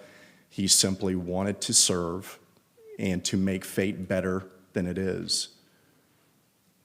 And recognizing a number of people have spoken this evening, and rightly so, about how no one's perfect, We can all be better. We can all do more. We can all do better, whether it's with respect to process, procedure, or everything else in between. I agree with that wholeheartedly. And I would just remind everyone in here that in this incredibly angry culture that we live in, maybe we could use a little bit more grace. And when I say grace, I mean that in the strict Christological sense of grace upon grace. Not grace as a word that we use at the end of a letter, but grace as an action and a sentiment that we embody and exemplify even with respect to those that may vehemently disagree with us. Rick decided to serve, and he has been one of the targets of claims of impropriety and lack of tact or appropriateness, however, whatever category you want to use. I've been in ministry now for a long time. I got this white hair because of my third-born child, as well as ministry duties. I'm really not that old.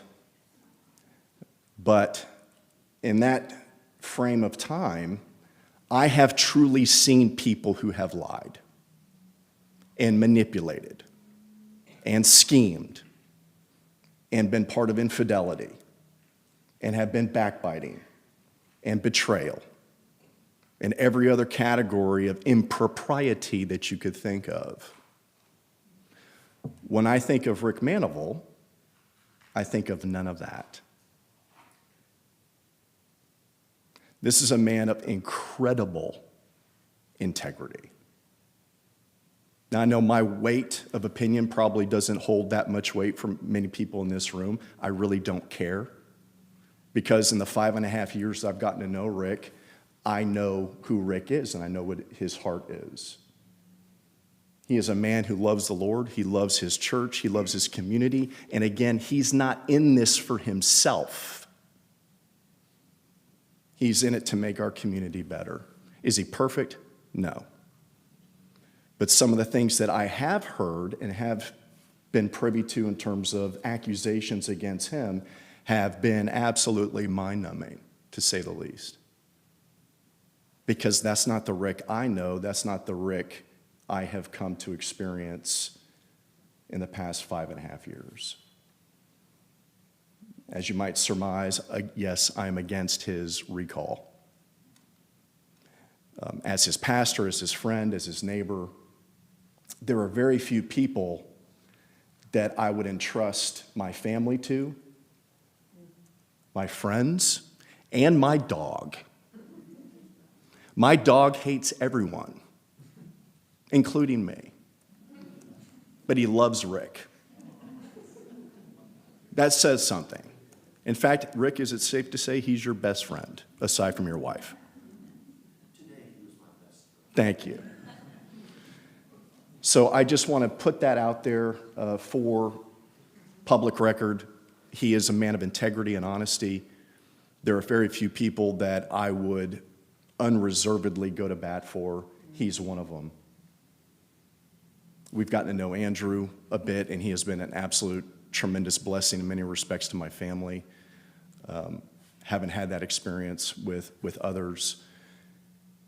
But I would just caution again, and moving forward, regardless of who thinks whoever is lying or committing impropriety, I hope we as a community can move forward in grace and truth in a commitment, not just exclaiming it, but living it and embodying it. If there's ever a day and age when we need to start extending grace and true charity to each other, instead of casting stones and looking who to demolish and who to tear down and who to go on social media and to bash and to say this person's not doing this, and I'm so sick of it. And I think the majority of this community is sick of it. I'm glad I'm not reading all the posts. I'm glad I'm not on social media. But I really hope we as a community can move forward, because it's a special community with so much diversity, so much talent, so much potential. And I just hope and pray that this moment is seized by everyone to truly see rightly, to hear and listen intently, to give the benefit of the doubt to somebody that you may despise, instead of simply trying to jump up and down and say, but I'm right. Maybe you're not. So with integrity comes humility. With honesty comes humility. And I hope we as a community can move forward humbly. And I can tell you right now, there are very few people that I've met as humble as Rick. So thank you for your time. Appreciate it. Thank you, Mr. Richardson. I missed this one earlier. Melissa Allen, 1019 Knox Bridge Road. She does not want to speak, but wanted it on the record that she is against the recall of Richard Manable, Place 4. Okay, thank you. And I have no other forms for this public hearing. Okay, thank you, Ms. Vicky. Mr. Manival. Okay, I do have a statement that I will read, and hopefully I think mine may be shorter than Mark's. First thing I wanted to mention, it hasn't specifically come up tonight, but there have been some allegations on Facebook the last few weeks about an incident involving myself here at City Hall. And I wasn't posting anything about it because it was, as I understood, under investigation. And I wanted to put, just to quickly say what the message I got from our city manager last Friday. Rick, I'm not sure if you've heard yet, but the Ranger investigation about you has been closed with no further action. So that's all I have to say. And so hopefully that's the end of that. But this is about the recall. So I've lived in Fate since 2022. As Chris mentioned, my wife and I moved from Garland, where we had been for almost 29 years. And so we moved here, and I've served on the city council since May of 2025. I am here tonight being recalled along with 3 other of my council members. The following Facebook post summarizes why this is happening and why we are here tonight. This is a quote from Facebook. If you think you might be aligned with Fate's very own nutcracker in chief, Mayor Greenberg, just know you won't make it out unscathed. I'm coming for all your throats, metaphorically, of course. I'm not a violent person, despite the mugshot, then wink, wink, wink emojis. That was Cody Chin on Facebook, December 16th of last year. Then I want to read the following passage to explain why I'm here, and this is Deuteronomy 31:6. Be strong and courageous, do not be afraid or tremble at them, for the Lord your God is the one who goes with you. He will not fail you or forsake you. In 2024, I wanted to get more involved in what was going on in my neighborhood. I attended a Wood Creek HOA meeting. There, I found an HOA board with a lot of sincerity, but also a board with a lot of limits.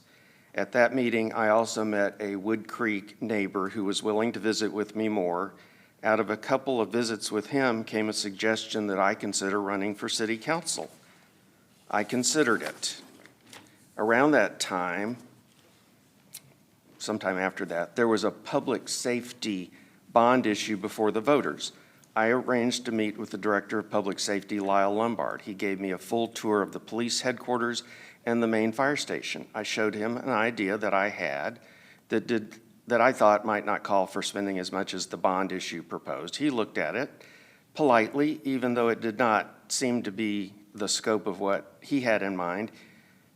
He was patient with me, and he mentioned that maybe I should consider running for city council.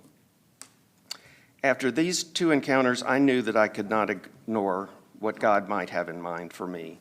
I talked to my wife. We prayed for God's direction. I met with my pastor, Chris Richardson.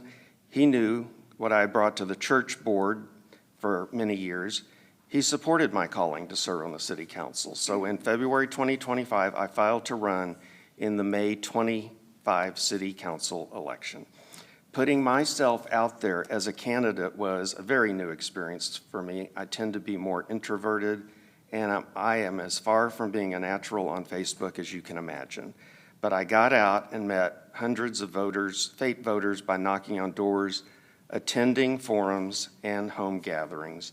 Beyond being successful in my race, I came in first in a three-way race with no runoff. I made friends in Fate and in Rockwall that I would have never met. That is a blessing that I will carry with me long after my service on council is over. My most faithful support during my campaign was my amazing wife, Sarah. I knew she was good, but she went above and beyond during this campaign, and I just want to say thank you. My first year on the council has been rewarding in a number of ways. I have developed an appreciation for the city staff. Municipal staff have different skills, and it has been a valuable learning experience for me to see what they do. I worked in a corporate job, and working for municipal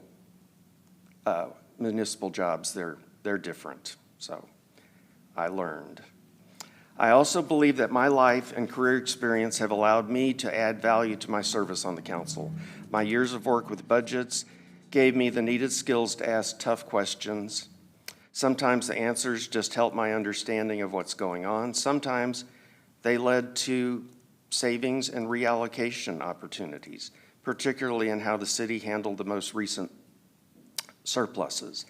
And I hope my persistence had something to do with the city adopting a tax rate lower than the rate initially proposed last year. I've also had the opportunity to vote on development requests in a way that I feel best matches what is best for the city and our current infrastructure.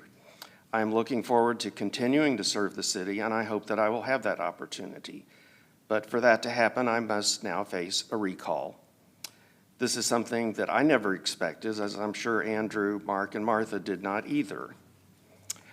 I and the other recall commissioners on the Cody Chin recall effort were well aware of many reasons for her recall.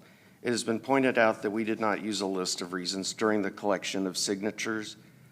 The reasons for that were twofold. One is that reasons for a recall are not required, and the citizens who responded to our petition effort did not ask for reasons. Cody's reputation preceded her. Citizens came to us or made contact to arrange for us to come to them and collect their signatures. The charter allows 30 days. We were able to collect more than the required signatures in, I counted 6 days. I believe it was 6 days. It could have been 5. We quickly gathered the needed signatures. We were on a tight time frame due to our intention to have the recall vote at the earliest possible date, the May municipal election. The recall certificates of sufficiency had to be presented at the January 26th meeting. That put us at odds with how Fate City Council meetings delayed by a federal holiday or other predictable reasons are named special meetings rather than regular meetings. I think Andrew will be discussing the details of that situation. Then there was the icy weather that came down on us starting on Saturday, January 24th, and lingered on our streets for a number of days. Delaying the January 26th meeting even one day would probably cause the recall to miss the deadline for being on the May ballot. There was much pushback on going ahead with the January 26th meeting. The streets were not the best, but the endangering lives talk was a bit exaggerated.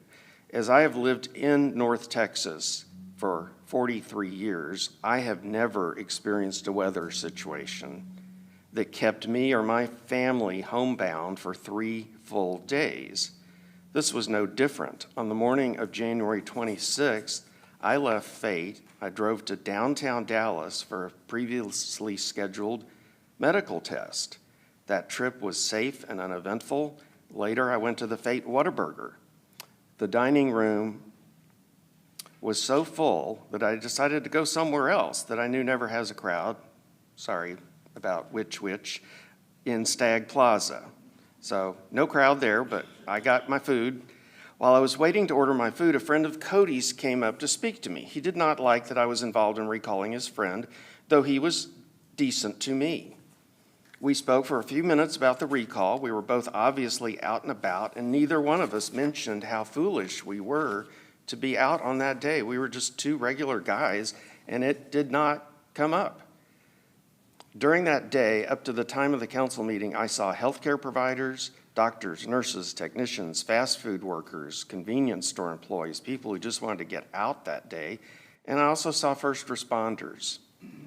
How could we tell the 400 or so people who signed the recall petition in January that due to some stuff on the roads, which most of us were dealing with without difficulty, that the recall would not make the May ballot? Now I want to talk about what led us to a Cody Chin recall effort in January. The November 10th, 2025 council meeting included an item about splitting the Department of Public Safety into police and fire departments. This seemed like something that was reasonable to consider, but as I noted that night, we had just come through an annual budget and planning process and did not touch this topic. I suggested that we plan to split the DPS as part of the next planning cycle. The planning cycles come around very quickly. I found out soon enough that this delay did not sit well with a faction of the council, including Cody Chin. Things in our city have not been the same since. An agenda item to discuss the Director of Public Safety, Lyle Lombard, was added to the very next council meeting, November 17th, in executive session. The November 17th council meeting, in the open meeting, also included a presentation of the recently conducted municipal survey. In the survey, citizens gave public safety the truly remarkable rating of 97% positive. Friday morning, November 21st, Director of Public Safety Lyle Lombard, who had led the department for over 8 years, was terminated for cause. This action was as unbelievable to some members of the council as it was to the public. On December 1st, 2025, the council held its first meeting after the termination of Lyle Lombard. Several citizens came to speak of their dismay over the chief's firing. I later had a chance to talk to several of those citizens. One of them directly asked me, "Is there anything we can do to get rid of her?" So I had heard no talk of recall then, as I told that person, and I told that person. Obviously, interest in a recall grew. At the December 1st meeting, Cody also made remarks in her council report that violated the Texas Open Meetings Act. She was told this by the city attorney at the time. She discussed an item that was not on the agenda. And I want to read what she said, and this was from the December 1st video. It's at the, if anyone wants to watch it, it's at the 1 hour, 36 minute and 45 second mark. This is Cody Chin. I just want to say thank you to everybody who came out and made public comments tonight. There's been a lot of comments, online as well. I just want everyone to know that I've read them all. I hear everyone, and I agree transparency is needed. The citizens have a right to know what happened and why, and I am eager for that information to get out to the public because I think it's important that we restore the public trust after something like this. And then she was interrupted by the city attorney. Not only did this statement violate TOMA, it went into the very suspect area of telling the citizens that if they all knew what she knew, they would all be okay with the chief's firing. This is verging on alluding to what was discussed in executive session, but putting only her interpretation on it. And even though she was warned of her TOMA violation, she immediately clipped the video and posted it on Facebook. As talk of the recall became known, the angry posts from Cody directed at the mayor and other recall backers grew in intensity. One thing that stunned me was the level of personally violent rhetoric by Cody. I have learned that this is a common MO for her. I was particularly shocked by the Facebook post that I quoted at the beginning of my statement, and I'm going to read it again because this shocked me. I think it shocked members of my family, maybe your family. If you think you might be aligned with fate's very own nutcracker in chief, the mayor, just know you won't make it out unscathed. I'm coming for all your throats. Metaphorically, of course, I'm not a violent person despite the mugshot. And then there's 3 little winking emojis. Defenders of this point out that the throats comment is followed by a seeming disclaimer, but that is then followed by a seeming non-disclaimer, complete with wink-wink emojis. The way I read it, the threat of personal violence in the post still stands. That kind of talk has no place in the civil discourse of our city. During the recall effort, several individuals that were harshly targeted by Cody came to tell the council and the public what had happened to them. The accounts of 2 educators, Andrea Olive and Era Mata, are particularly harrowing. Recounting what they told us would take some time. If you were not here when they spoke, I would urge you to look at the meetings on the city's website.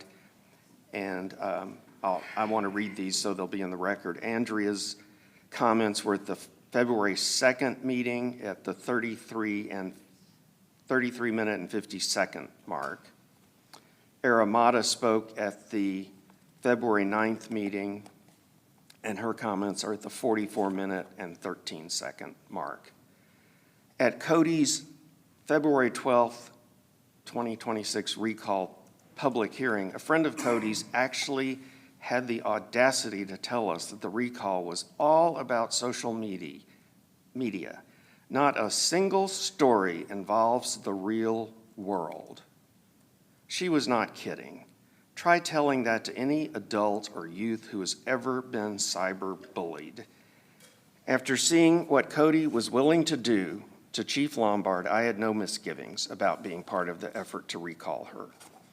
After hearing what she was willing to do to other members of our community, I was positive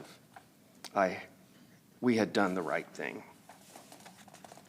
Even after Cody's recall effort against the 4 of us succeeded in putting us on the ballot, I have no regrets. I am proud to stand up for the people that Cody has tried to destroy.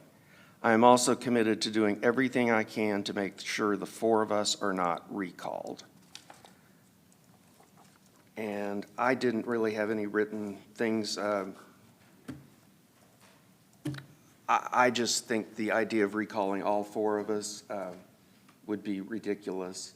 I've come to know and appreciate all 3 of these colleagues, and they all bring something different to our council. I think some people have noticed we don't vote as a block. We do not. And so I just spoke on my behalf, but I would speak, I would speak highly of all 3 of them, Andrew, Mark, and Martha. Thank you. Thank you, Mr. Manival.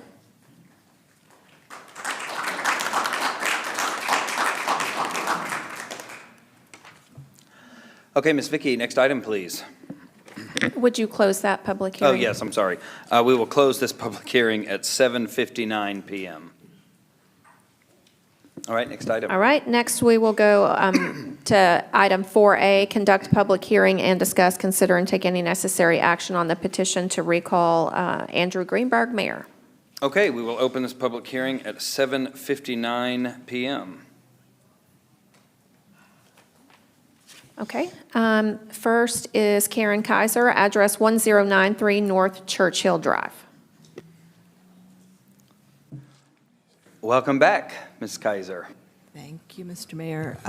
Karen Kaiser, 1093 North Churchill Drive. I have no scroll for you, sir. I'm emotional to be here, and I'll try to, God knows I'm old enough to put my big girl pants on. I voted for you. I think you're a gifted human being. People follow you. I think you have just incredible natural leadership skills. I was getting to know you a wee little bit. I wasn't trying to hang out or anything, but just I'm very civically active. It's kind of hard for a manager, a mayor, not to know me. You know I love me some P&Z. There was a little window you needed somebody to fill. I was honored that you asked me. I wasn't honored when I got the late night text saying you wanted me to resign because I exercised my freedom of speech and I've never been vulgar online. I don't curse. But I don't approve of one of your colleagues. I think I made that maybe too clear earlier. And that's why you wanted me off. And I thought, gee, I don't like boards being political carrots you give and then you take them away. When I spoke, as I had every right on earth to do, but I wouldn't recall you over that. Hurt my feelings. I think it's a shame for fate. I defy you to find many people in this city that studied land use planning in law school. That's not a popular third-year diversion. Most people go for more abundant, lucrative things. I like land. I've been a P&Zer for 15 years of my life, but I wouldn't have signed a recall petition for you over my personal hurt. I can take it. The day that you went online, because again, people listen to you. You have a power with that, a God-given gift, and I know you know. I sat next to your uncle at a dinner, and I said, has he always had it? He said, yeah, since he was a little kid. So with that power comes great responsibility. And when you went online, after Councilmember Hatley, to my reading, jumped the city in notifying people about the termination of our former DPS director, I was shocked. And things haven't been quite right for me since then.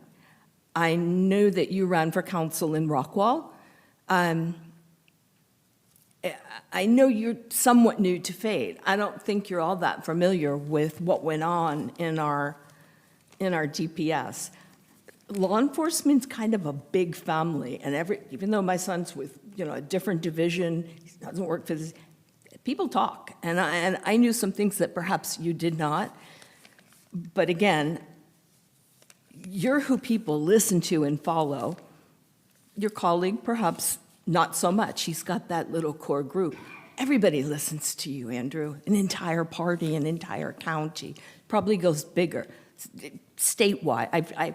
I've heard so many people speak of the great plans they have for your future. And it didn't shock me. I never once thought, him? He doesn't have it in him. I thought, I can understand that. You're young and you have this gift to communicate. So I still wouldn't have probably ever thought, let's recall him at that point. But I thought, man, I think at that point you and I think I even texted you, sir, I think you're on the wrong side of this issue. Because the mom in me wanted to protect your future. I still think you're on the wrong side of that issue. But somewhere between then and now, crazy stuff started happening up here. I'm embarrassed, I didn't know the partner of the firm was here. Messer Ford is not like some, Jenke Law Firm, I believe they're one of the most prestigious law firms in the state. We're a big state for municipal law. It's not a practice done by many. When big cities, small cities, wealthy cities, it's Messer and Fort. So all of a sudden there's this more than once occurrence where we have a very seasoned city attorney who works for this very prestigious firm, and this is their wheelhouse, municipal law, and y'all aren't following the advice. And I think you're the leader. Everyone gets their vote, but they follow you, Andrew, and I couldn't understand it. That your colleague secretly recorded and snuck around, and yeah, it's legal, but it's disgusting and I think unethical. Somebody agreed because he's got 2 censures. When I realized that you did it as well, I was gobsmacked. But I will say, you didn't do it as egregiously. You, for whatever your reasons, I don't need to know them, recorded a call with a colleague, with a fellow council member. I think that is like here, where what was done to our city manager is off the charts. I never will get over it. I never will find it other than repugnant. But back to you, sir. It hurts me to be standing here. It hurts me to have signed your recall petition. I will say, anyway. To sum it up, it happened more than once where it's like, nope, I forget the way y'all worded it. We waive privilege. I don't know how you said it, but it effectively, like, the way I interpret it was, our esteemed, decades of experience city attorney, who we pay for advice, is telling us what to do. We're not going to listen. It happened once, it happened maybe twice. I lost count, but I thought, something has just gone awry here.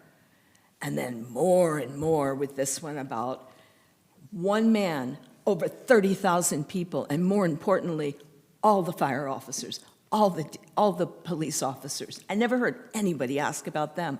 I never heard you ask about them. I remember texting you. I beg you, if it's allowed, obviously go through Michael, speak to these officers, and you're going to know I'm not crazy. You do you. But recently, Andrew, you posted a video, which is very rare for you. In your position, I would stay the heck off. I think it's wise that you are very infrequently visiting on social media. But you made a pleasant video. Again, you got that gift. Camera likes you. You're a good talker. And you don't talk gibberish. You say things that have merit.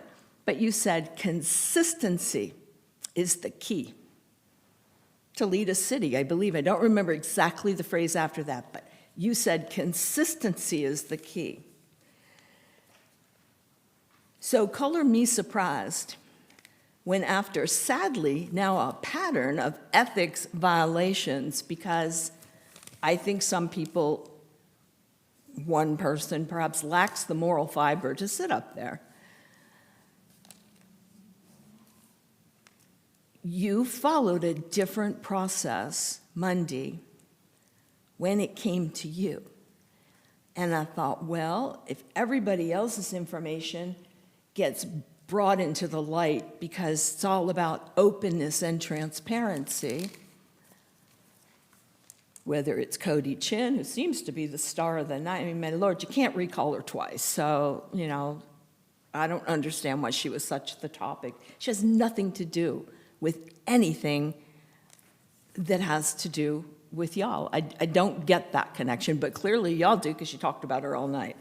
But back to this consistency, it was the key. So I don't understand how you can justify popping back in here Monday night at the midnight meeting. I was by that point home watching online, And if I understand correctly, all of these ethics violations have not been handled by the prestigious municipal firm of Messer and Fort or by our city attorney, but by another top of the field ethics attorney. I've Googled and read back, way back, of cases. I believe that's all Ross Fisher does. So I'm confused how it is okay for others to listen to the expert who we paid for the opinion, the ethics attorney top, I don't know. I'm only 5 years in Texas, but I'm going to say, I don't think I'm exaggerating to say Ross Fisher is probably one of the premier ethics attorneys in the city of Fayette. You're a smart man, Andrew, you're a professor, I understand, but I don't think, even if you went to law school, you don't come out being an expert in any field. You know a little teeny bit about, I don't think you went. I don't think you're an expert in legal matters pertaining to ethics, but you very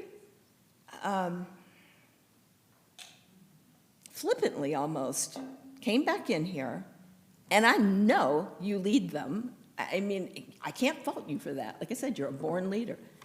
And you said, it was, Mr. Robbins made the motion that there had been found credible evidence that you too had an ethics violation, and at the recommendation of this expert, this ethics attorney expert, we were to move on to the sanction. Well, it's not like we're gonna hang you.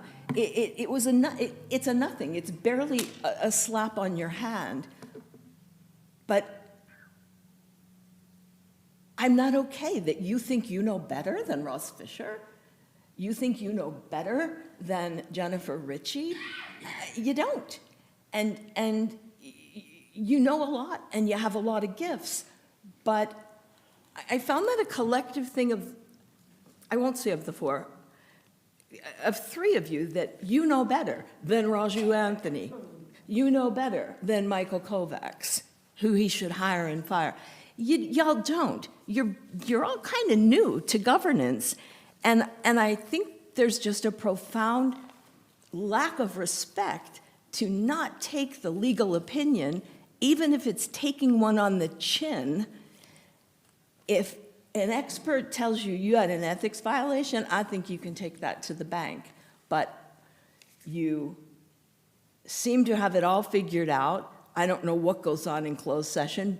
I know you can't make the decision in there, but it sure seemed like it got lined up. And you turned to Jennifer and said, and a no vote just makes it go away, or something to that effect, and boom, boom, boom, you got your vote of 4. If you think that's okay, I think you need to work on that before you lead an entire city. But as I said, I'd be lying if I didn't say I had a level of respect for you. I think you have enormous talent. And I am sorry that it has come to this in the city of Fayette. For all but one of you, quite frankly. I've often thought, Mr. Manival, if you just had a different seat, your time might have gone differently up here. But anyway, thank you for listening. And again, I take no pleasure in speaking anything ill of the three of you. Thank you. Thank you, Ms. Kaiser. Next, we have Mark Harper, address 401 Atlee Drive. Mr. Harper. Mark Harper, 401 Atlee Drive, Fayette, Texas.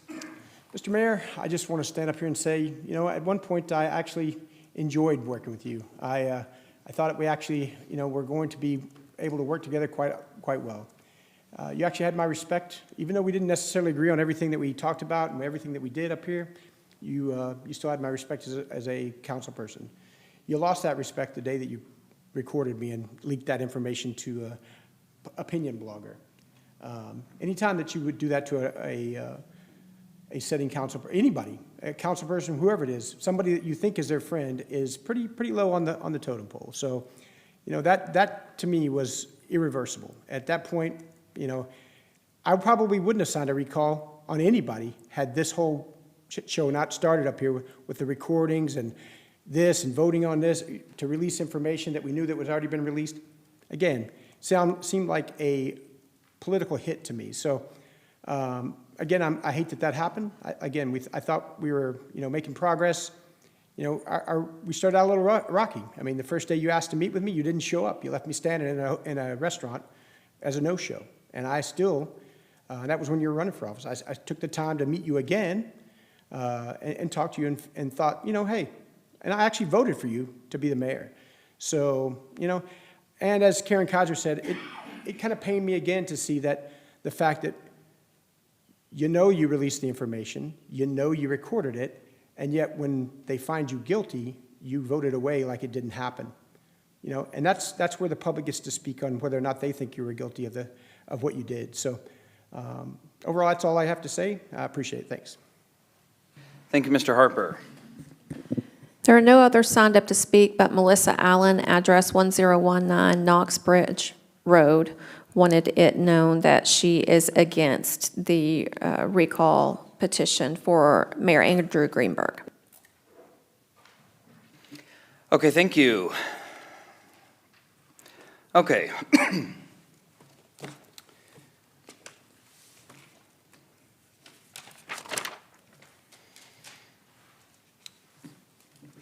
Before I address the allegations that have put us in this position tonight, I want to begin with a much simpler question. Why did I run for mayor in the first place? I've heard the allegations that it has an ulterior motive, that I have malicious intent, or that I'm seeking to benefit myself with this. When I first decided to run, I heard the same concerns from residents over and over again. People told me they didn't understand what was happening in their city government. The budget process felt confusing, decisions seemed distant, and many citizens felt disconnected from the very government that was supposed to represent them. Now, whether these perceptions were always fair, and I think that we can say in a polarized community like we are, some perhaps may not have been. They were real to these individuals. People felt left out of the conversation. I ran because I believed local government should never feel distant or inaccessible. In fact, local government should be the most personal level of government because this is your neighborhood. These are the roads you drive on every day. They're your parks where your kids and mine play. Your water systems. In fact, we had a fabulous ribbon cutting for a new pump station. And that doesn't sound super impressive, but believe me, it actually is when you get to go take a look at it. And ultimately, your home. As many of you know, I am a professor. It was mentioned several times tonight. Every day, I work to take complex subjects and try to make them understandable. I believe informed citizens ask better questions, make better decisions, and build stronger communities. That same philosophy guided me when I became mayor. My wife and I are raising 3 daughters here in Fate. This summer, they will turn 9, 6, and 4. When we moved here, we had 1. Raising them here has been one of the greatest blessings of our lives. We enjoy our downtown, especially the Fate Creamery, our restaurants, our parks, and all the things that make Fate truly special. And yes, perhaps growth at the level we've seen wouldn't have been on our Christmas wish list, but nonetheless, it presents unique opportunities for us as a community. Because despite those challenges that come with growth, my vision has always been the same: to help build a city our children will be proud to inherit and all of us are proud to call home. Many of the former council members that I worked with, and even that I didn't work with, but nonetheless were former municipal officials, spoke some very wise words to me when I was on the campaign trail and when I first began. And they said, listen, most of the decisions that you make on council, you won't actually see come to fruition in the time you're there.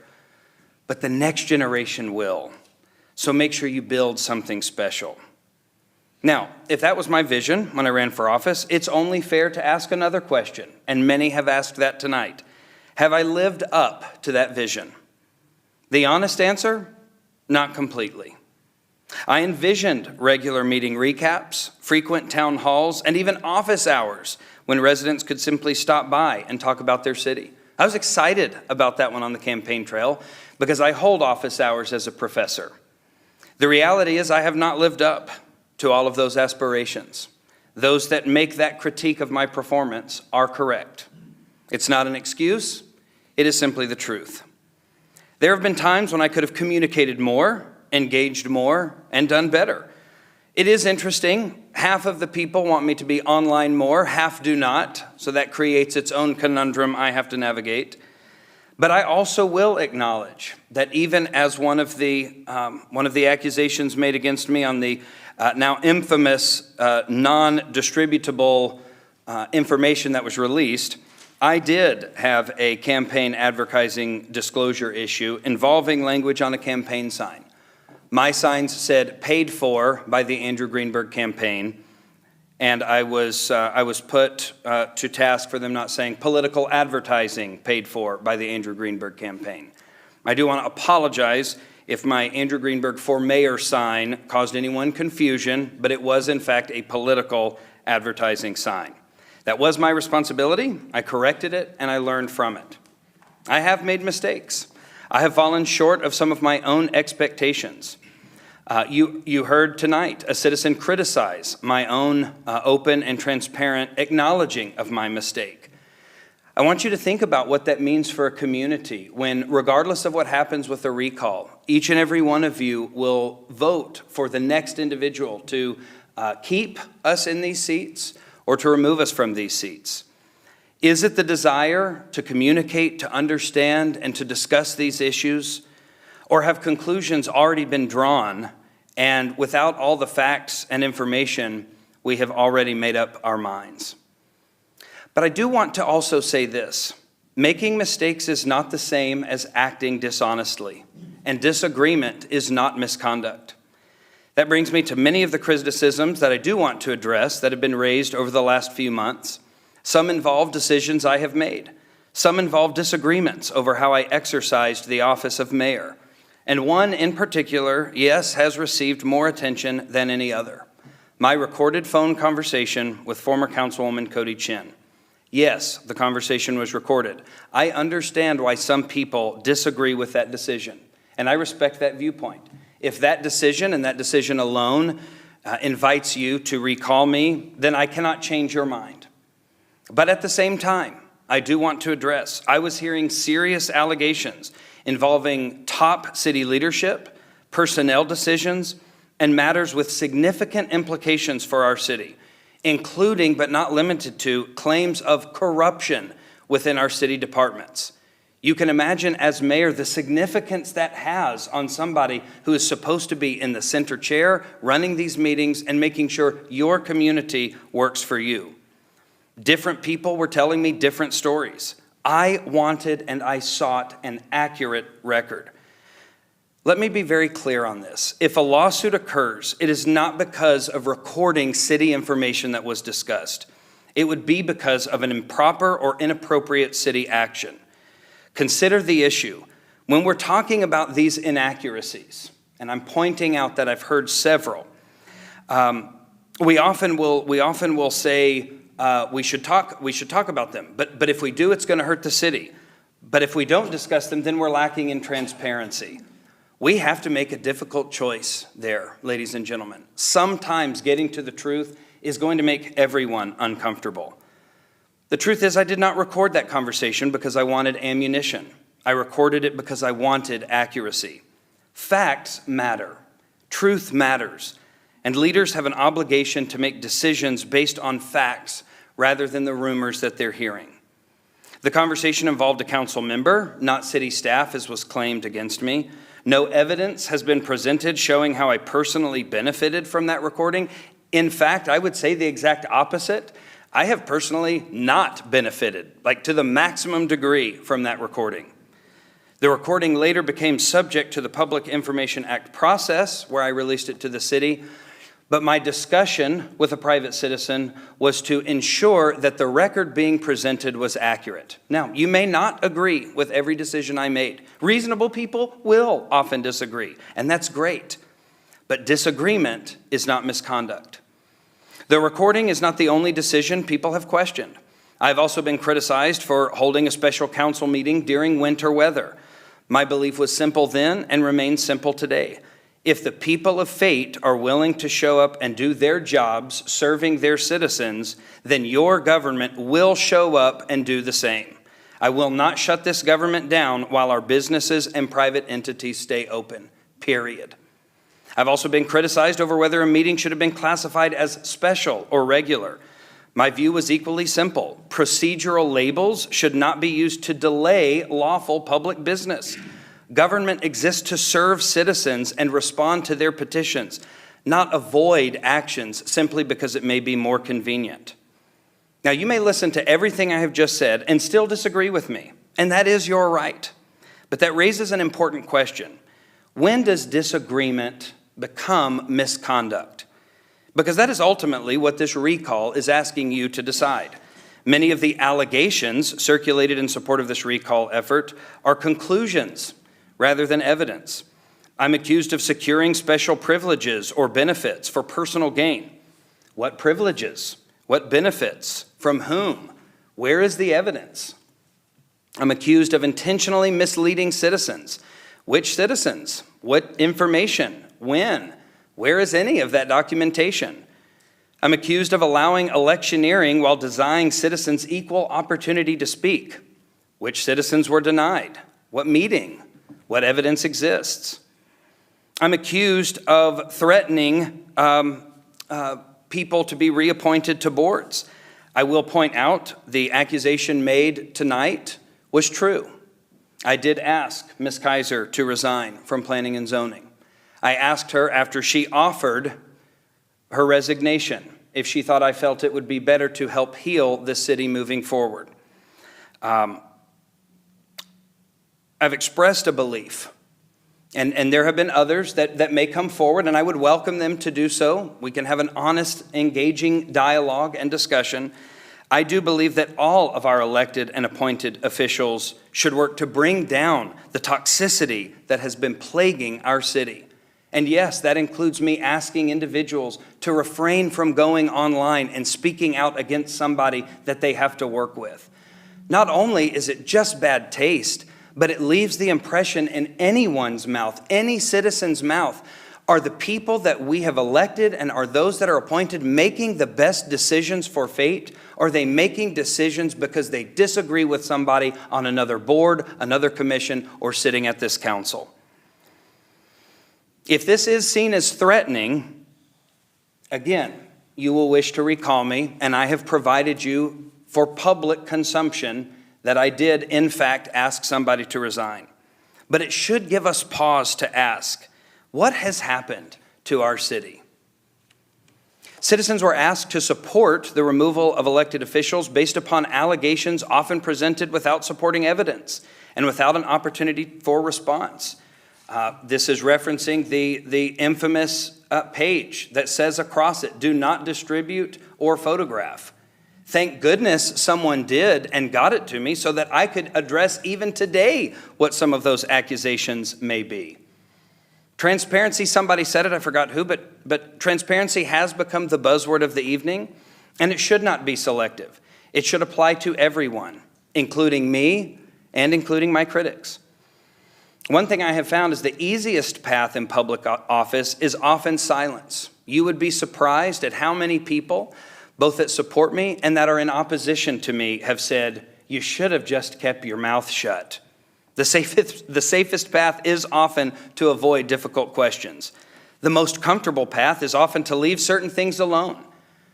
I'm not going to litigate the DPS issue here, but there were a lot of questions that good people had about that process. I could have ignored it, but I chose to ask questions. Because leadership is not measured by comfort. Leadership is measured by whether we are willing to ask those questions as comfortable as they may be, but nonetheless matter. The answer to uncomfortable transparency is not less transparency. The answer is more truth, more facts, more openness. Now, it should be noticed, none of this has been easy. There have been nights where my daughters have cried because I was on the phone or I got home late. There have been evenings when city business took the place of my family dinners. There have been moments when the division in this community felt so heavy that it just squeezed the joy out of public service. It's hard. I think I can speak for even our newest member that it's already been difficult. But it's not because of criticism for criticism's sake that bothers me. Public officials should expect that. If any one of us up here thought we weren't going to be criticized, well, we chose the wrong line of work. But it's because I love this city. And yes, as the claim was made, I will offer up this material as well. I did reach out to a former student. When I saw the recall petition, I was surprised that she had signed it because we had a great relationship. I was her dual credit government teacher, and I enjoyed sparring with her. We didn't always see eye to eye on the issues, but it was a great opportunity to flesh out real, meaningful dialogue. I did reach out to her, not to try and convert her, not to try and pressure her into taking back her signature, but simply to ask what I did and how I could correct it. And I think it is a little disingenuous that by my actions, I was criticized for that. There will come a point when any elected official will ask, what would you like me to do then? Am I allowed to talk to the people who critique me? Am I allowed to only talk to my supporters?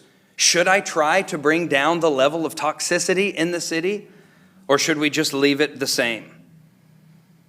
Also, I want to address that there is an individual who has used public comment in the past to repeatedly claim and assert, excuse me, that I simply reached out to this individual, told him, hey, come by and sign the recall, and then did not engage with him further.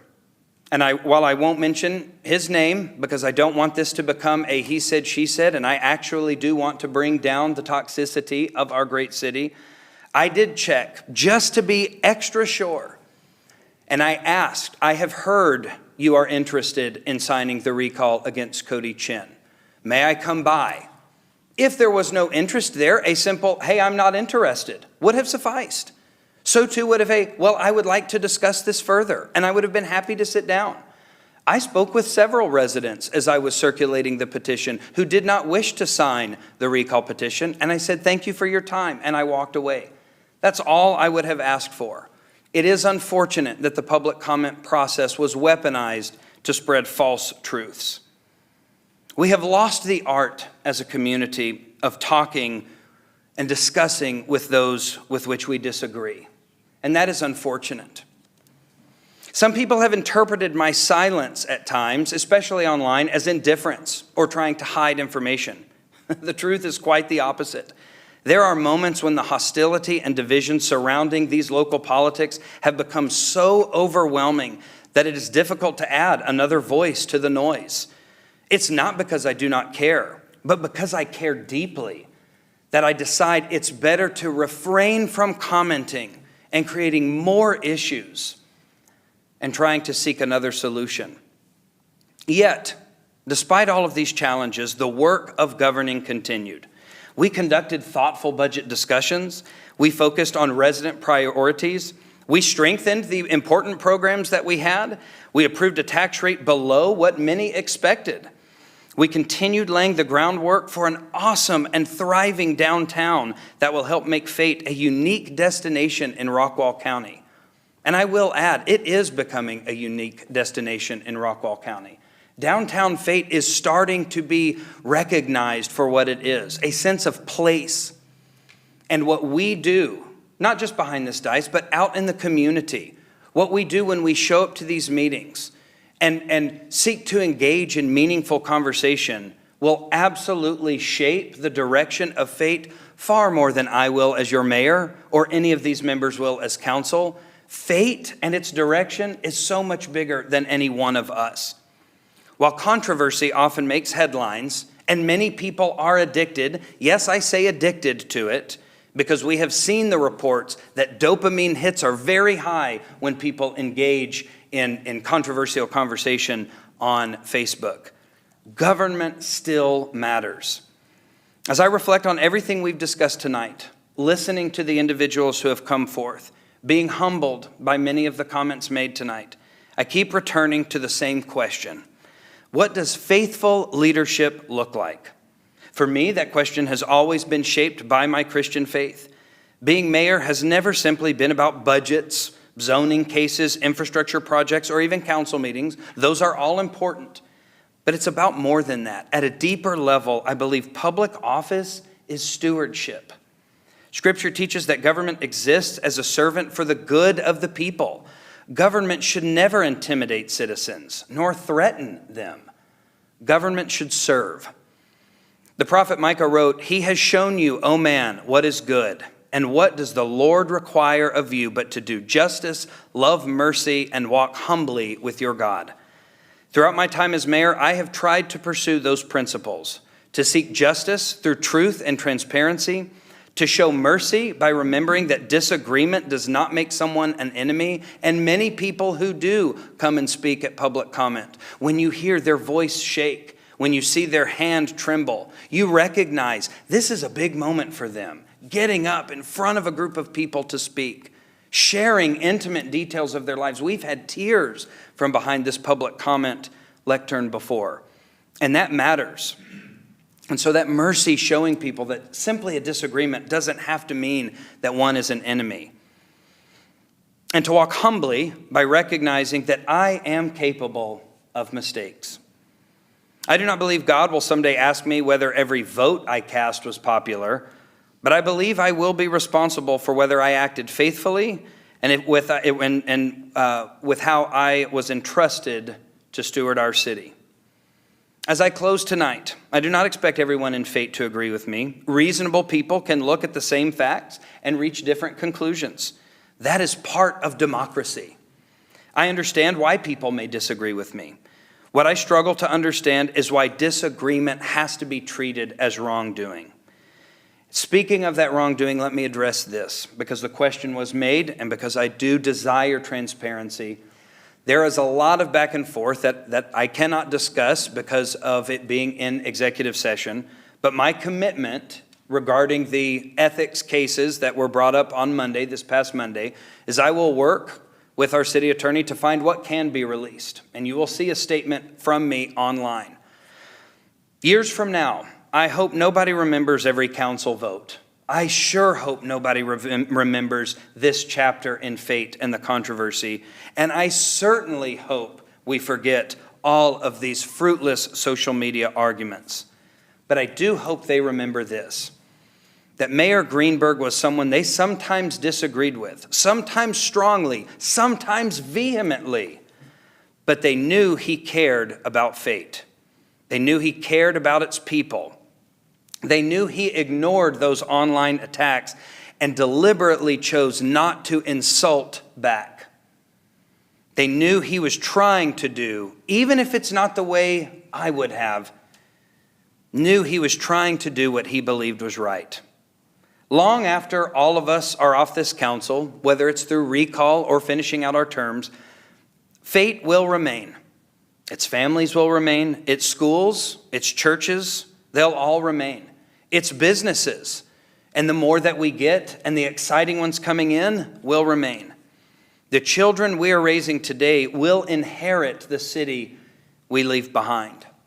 I'm very aware of what I want my 3 daughters to have when they come of age to decide where they want to live. And I hope it's Fate. That is why I've tried to lead with transparency. That is why I have tried to ask the difficult questions. That is why I have tried to serve faithfully. Not because I wanted something from Fate, but because I want something for Fate. Tonight, I stand before you with a clear conscience. Not because I have done everything perfectly. I have not. But because every decision I have made has been guided by a sincere desire to serve the city honorably, faithfully, and to the very best of my ability. Disagreement is not misconduct, but it can be an opportunity based on how we act when those disagreements exist. May God continue to bless our city. And I was thinking about that as multiple people were talking tonight. And you think about the expression we often hear, Fate brought us here. It's kind of biblical, isn't it? It's ordained. What if this is ordained by God himself, that fate brought us here, put us here together, that we may have the opportunity to righteously and in many ways honor all the citizens of fate. Our city is special, and I hope that throughout this process, whether you choose to keep me as your mayor or if you choose to recall me in favor of another, that we will keep our city special and commit to working for a better fate. Thank you.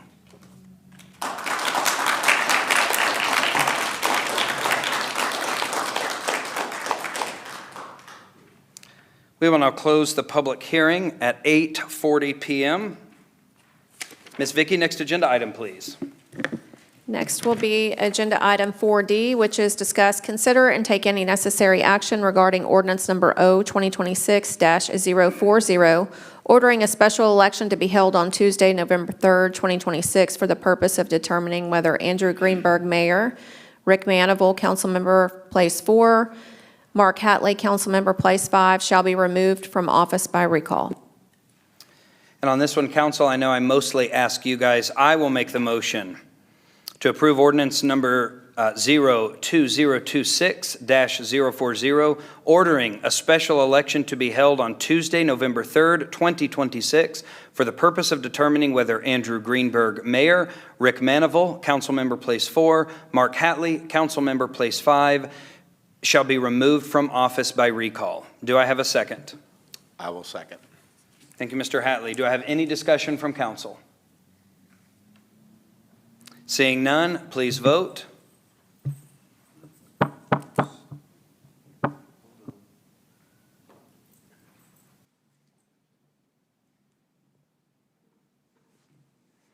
The motion passes 5-0, and it should be noted to make sure the public understands why it's 5-0.